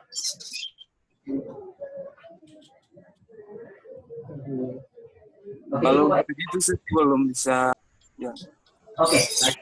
Terima kasih banyak Pak Yusran atas tanggapannya dari studi kasus nomor 1. Selanjutnya kami berikan kesempatan kepada Bapak Poli untuk menyampaikan tanggapan dari jawaban peserta kami. Silakan. Terima kasih Pak Regi, Ibu Tuti yang saya hormati, Ibu Mike, Bapak Ibu pimpinan Bawaslu Kabupaten Kota yang masih setia menemani kami, teman-teman, sahabat-sahabat peserta SKTP daring. Materi soal pemutahiran data pemilih, sengaja saya munculkan tabel atau daftar pemutahiran data pemilih. Contoh yang diambil itu salah satu dari TPS di Desa Laktama, Kecamatan Nanggole, Kabupaten Buru Selatan. Data tidak secara keseluruhan, tapi hanya contoh saja. Namun elemen data yang ada di dalam DPS yang diumumkan oleh TPS itu lengkap. Jadi tabel kolomnya itu lengkap. Elemen data yang dibutuhkan dalam setiap pemutahiran data pemilih dan diumumkan di setiap tahapan, mulai dari DPS, DPS HP sampai dengan DPT. Itu 13 elemen data itu yang ada di dalam form itu ditampilkan. Namun jumlah pemilihnya diambil acak saja. Ini sebagai contoh, karena apa yang harus kita lakukan adalah mengawasi pengumuman DPS, pengumuman DPSHP, pengumuman DPT. Jadi peran serta masyarakat dan tugas pengawas pemilu adalah mengawasi pemutahiran data pemilih, mulai dari pencocokan penelitian, rekapitulasi hasil pemutahiran data, lalu dijadikan DPS. DPS itu diumumkan, mendapat tanggapan dan masukan masyarakat, ditetapkan lagi, diumumkan lagi DPSHP, mendapat tanggapan dan masukan masyarakat, ditetapkan lagi menjadi DPT, diumumkan menjadi DPT. Semua ini harus diawasi oleh pengawas pemilu dari tingkat kabupaten, kecamatan, desa, kelurahan, dan masuk masyarakat diberikan kesempatan untuk memberikan tanggapan pada saat pengumuman daftar pemilih itu. Ini sebagai contoh. Pertanyaannya, apa yang ditemukan saat kita melihat di pengumuman DPS data seperti yang ditampilkan ini? Ditampilkan boleh. Jadi data ini akan ditampilkan, kita melihatnya secara bersama-sama. Mohon maaf, ternyata NIK NKK ada yang kosong, jadi elemen data pemilih NKK kosong, ada NIK yang kosong. Coba saudara-saudara perhatikan warna kuning itu. Warna kuning pada nomor urut 1, tanggal lahirnya 10 Desember 2013. Dari sisi usia, 1 hari setelah pemungutan suara, dia berusia 17 tahun. Ketentuan untuk jadi pemilih adalah pada hari pemungutan suara berusia 17 tahun. Atau sudah pernah menikah, kira-kira begitu ketentuannya. Kita lihat di keterangan jenis itu, kawin itu, ternyata dia belum menikah. Karena keterangan di dalam tabel itu B, belum kawin. Berarti pemilih ini belum bisa masuk dalam daftar pemilih. Karena belum kawin. Yang berikut, kuning yang kedua, nomor 9.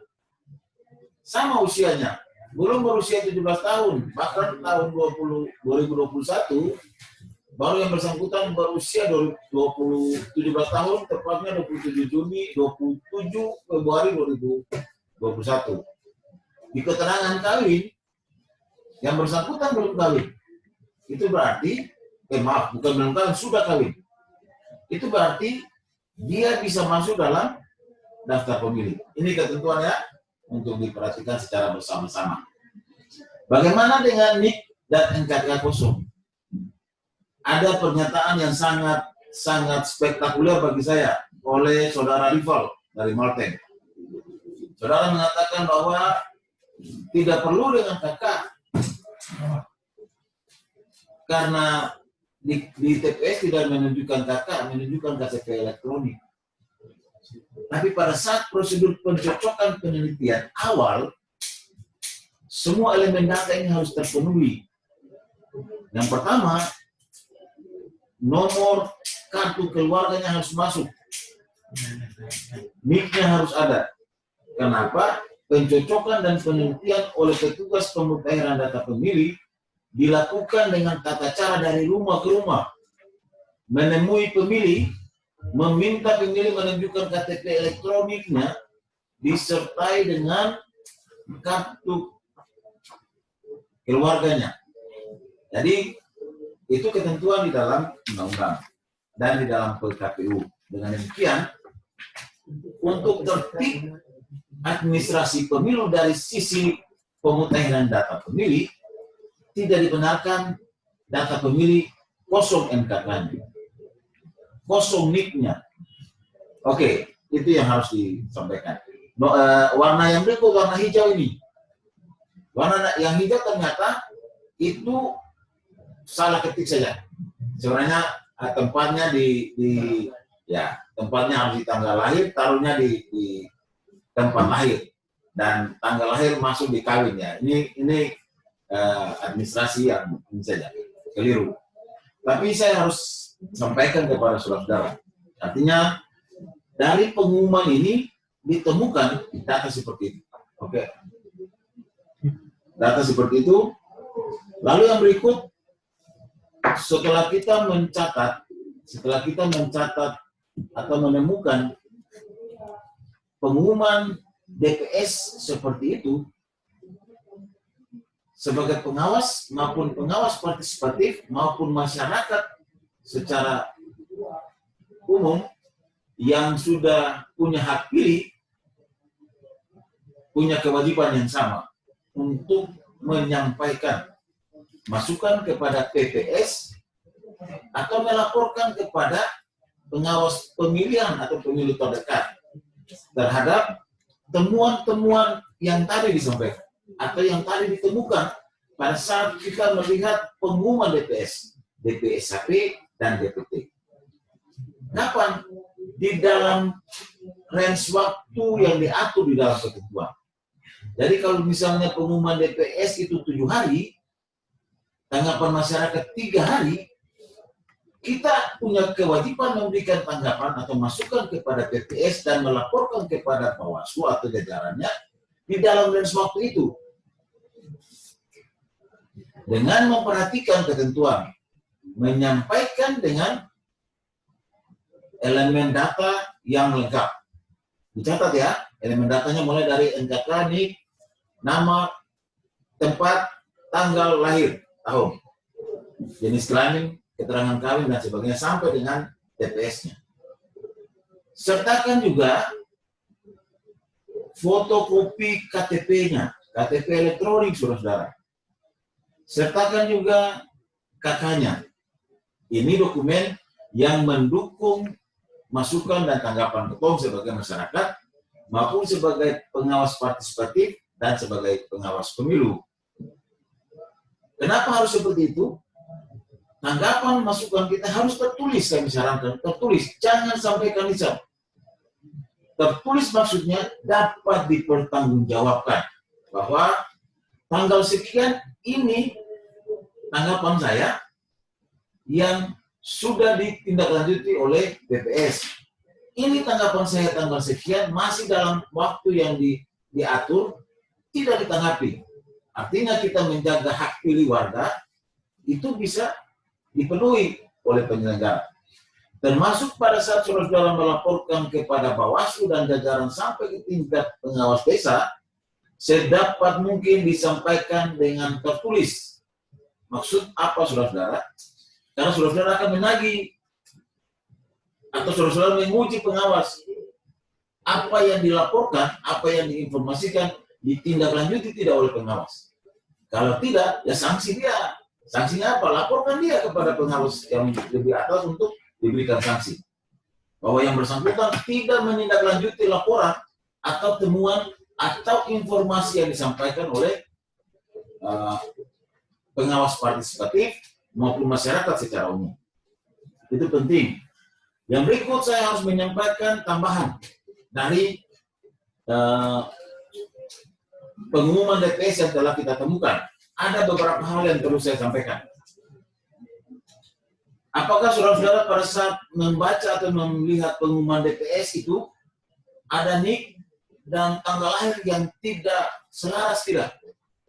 Atau tidak cocok tidak? Karena NIK dan tanggal lahir itu harus sama. Tanggal lahir itu dia masuk di dalam NIK. Kira-kira begitu ya? Typing NIK atau pengetikan NIK, kode wilayah, tanggal, bulan, tahun lahir, dan jenis kelamin itu harus sesuai dengan tanggal lahir. Bahkan di dalam kode tanggal lahir untuk membedakan perempuan dan laki-laki itu harus mengerti tanggal lahir. Misalnya kalau perempuan, tanggal lahirnya ditambah dengan angka 40.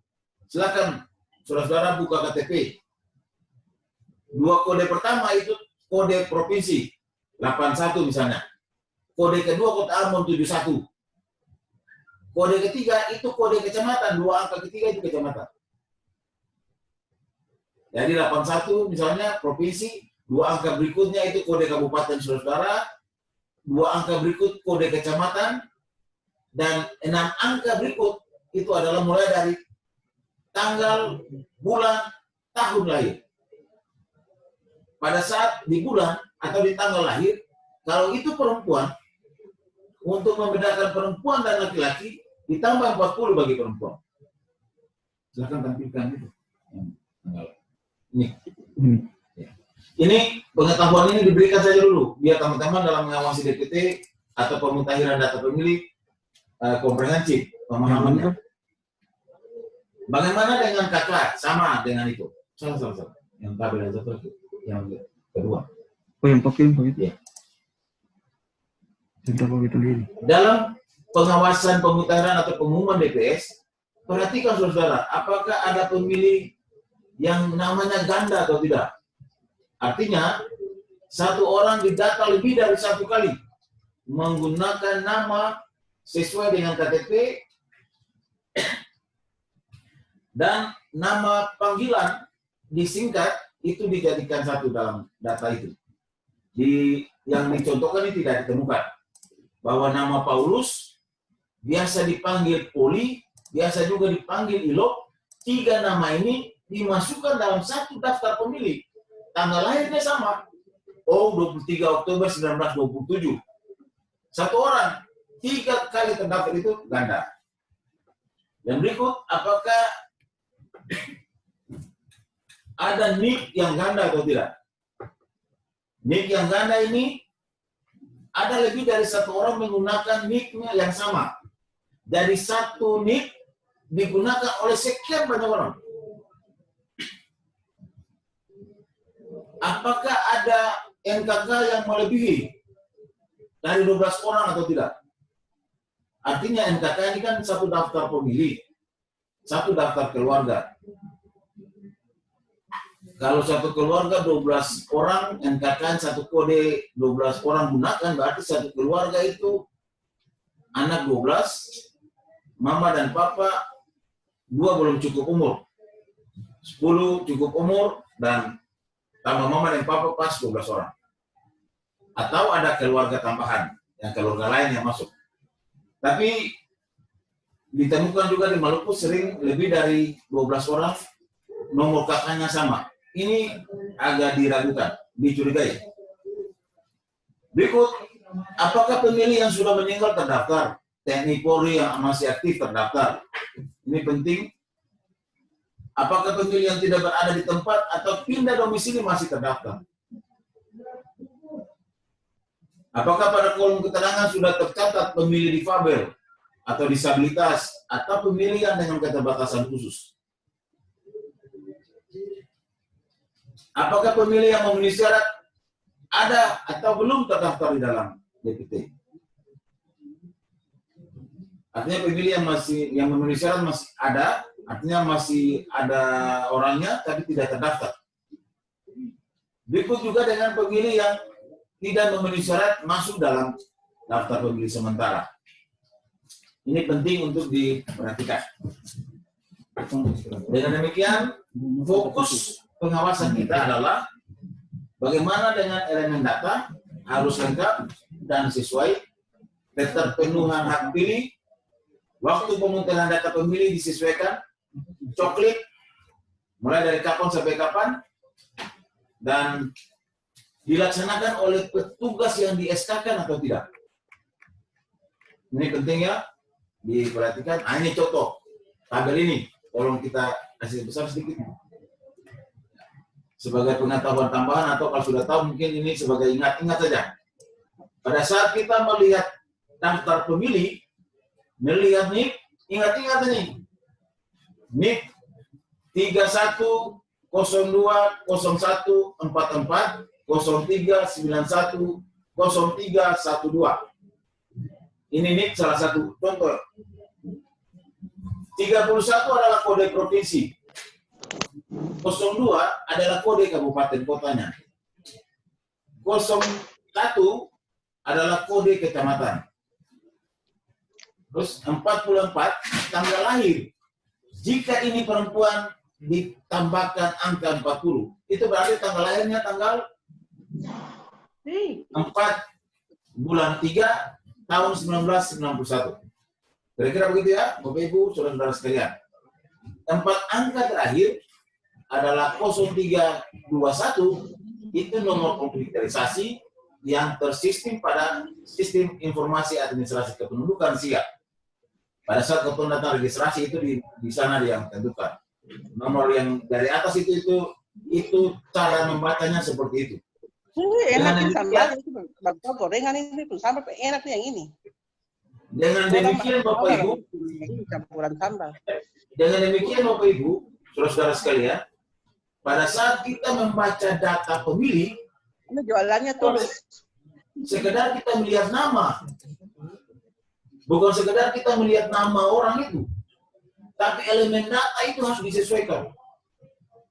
Nama Paulus ditalei, NIK-nya seperti yang dicantumkan di contoh ini, lihat di tanggal lahir.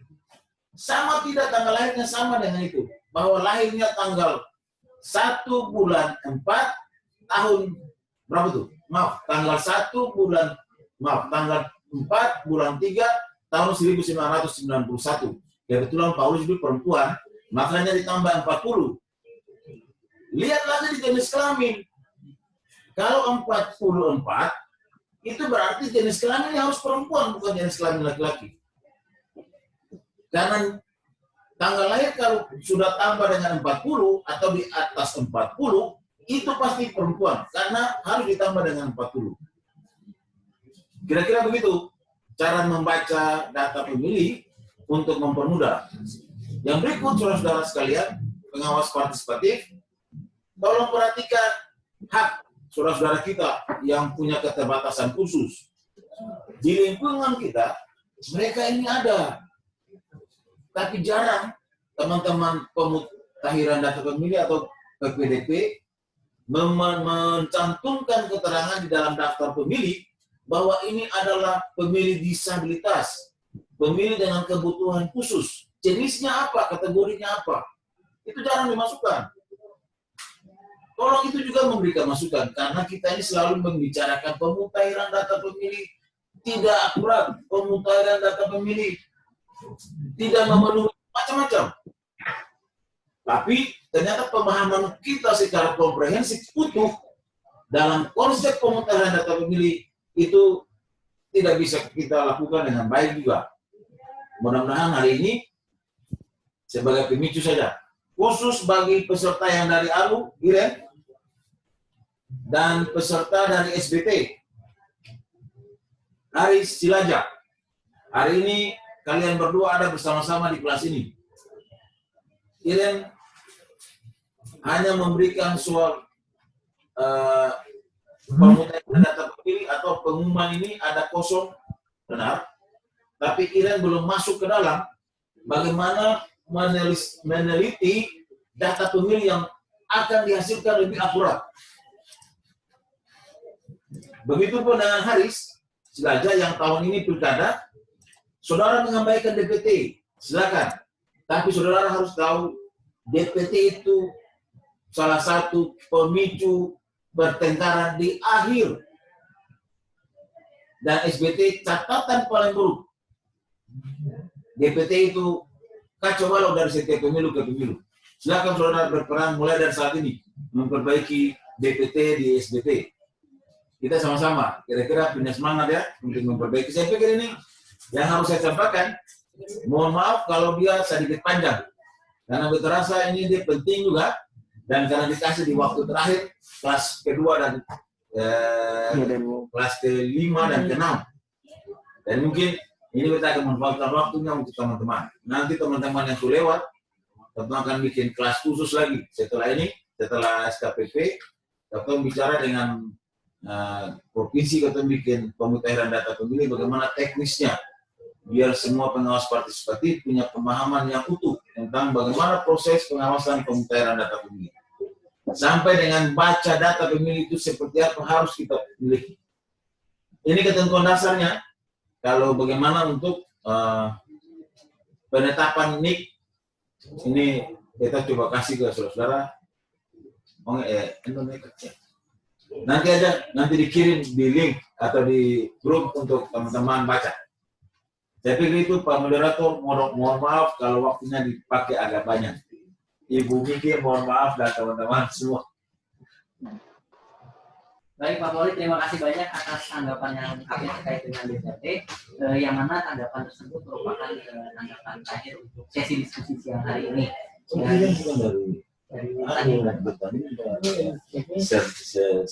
Iya, yang saya hormati Ibu Bapak peserta SKPP dari diskusi kelas E, waktu 120 menit tidak terasa sudah selesai untuk siang hari ini.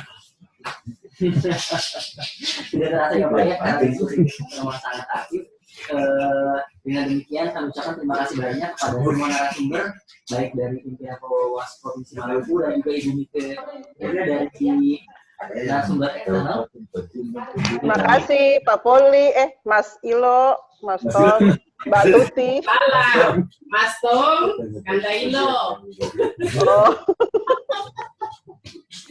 kami ucapkan juga terima kasih banyak kepada pimpinan Bawaslu Kabupaten Kota dan anggota bagian komisioner dari Bawaslu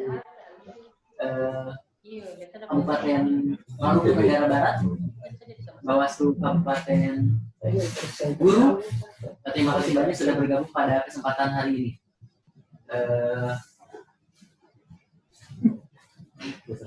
Baiklah Ibu Bapak yang kami hormati, untuk menutup perjumpaan kita pada kesempatan ini kami berikan kesempatan untuk Ibu Tuti untuk diskusi siang hari ini. Kepada Ibu Tuti kami persilahkan.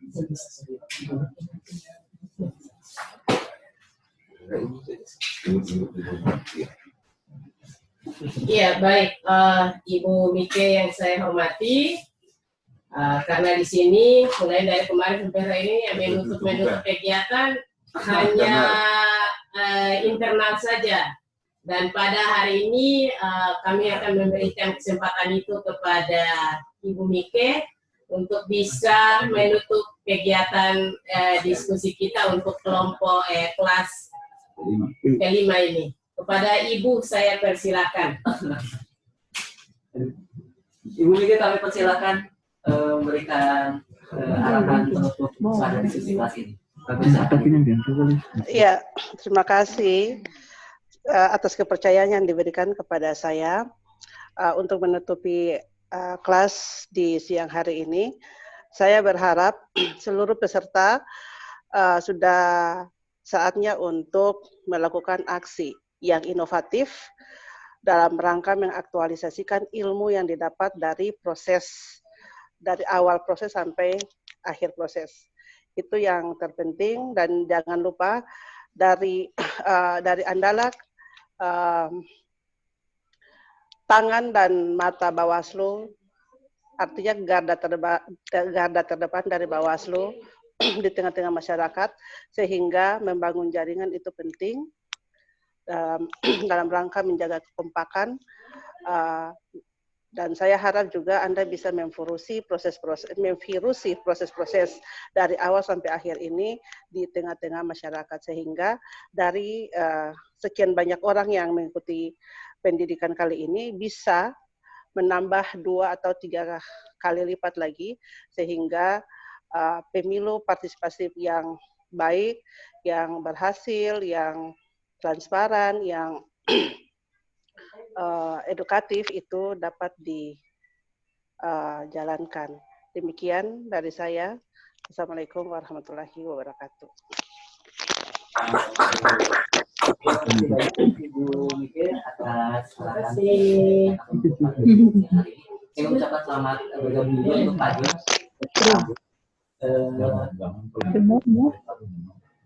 Mohon nanti dapat bergabung Pak dan juga selamat datang Pak yang tahun 2016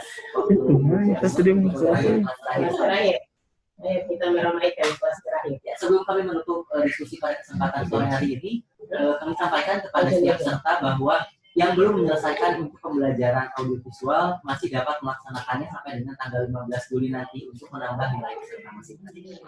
Mungkin demikian informasinya. Terima kasih banyak atas kesempatan dan waktunya. Mohon maaf apabila ada kekurangan. Selamat sore. Wassalamualaikum warahmatullahi wabarakatuh. Shalom. Terima kasih Ibu Mike. Halo, selamat. Halo.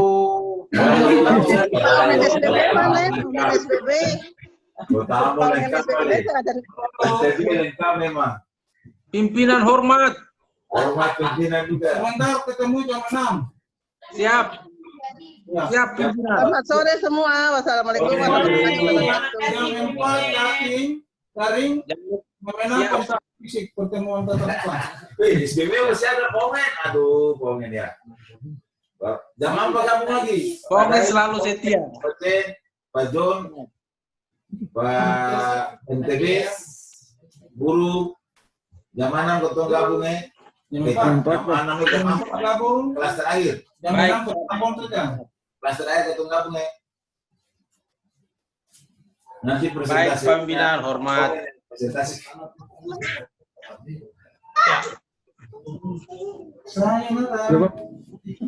Oke, Iren dari MTB kan, bukan dari ARU, tapi itu salah informasi. Yang dari Arab, Sariawati.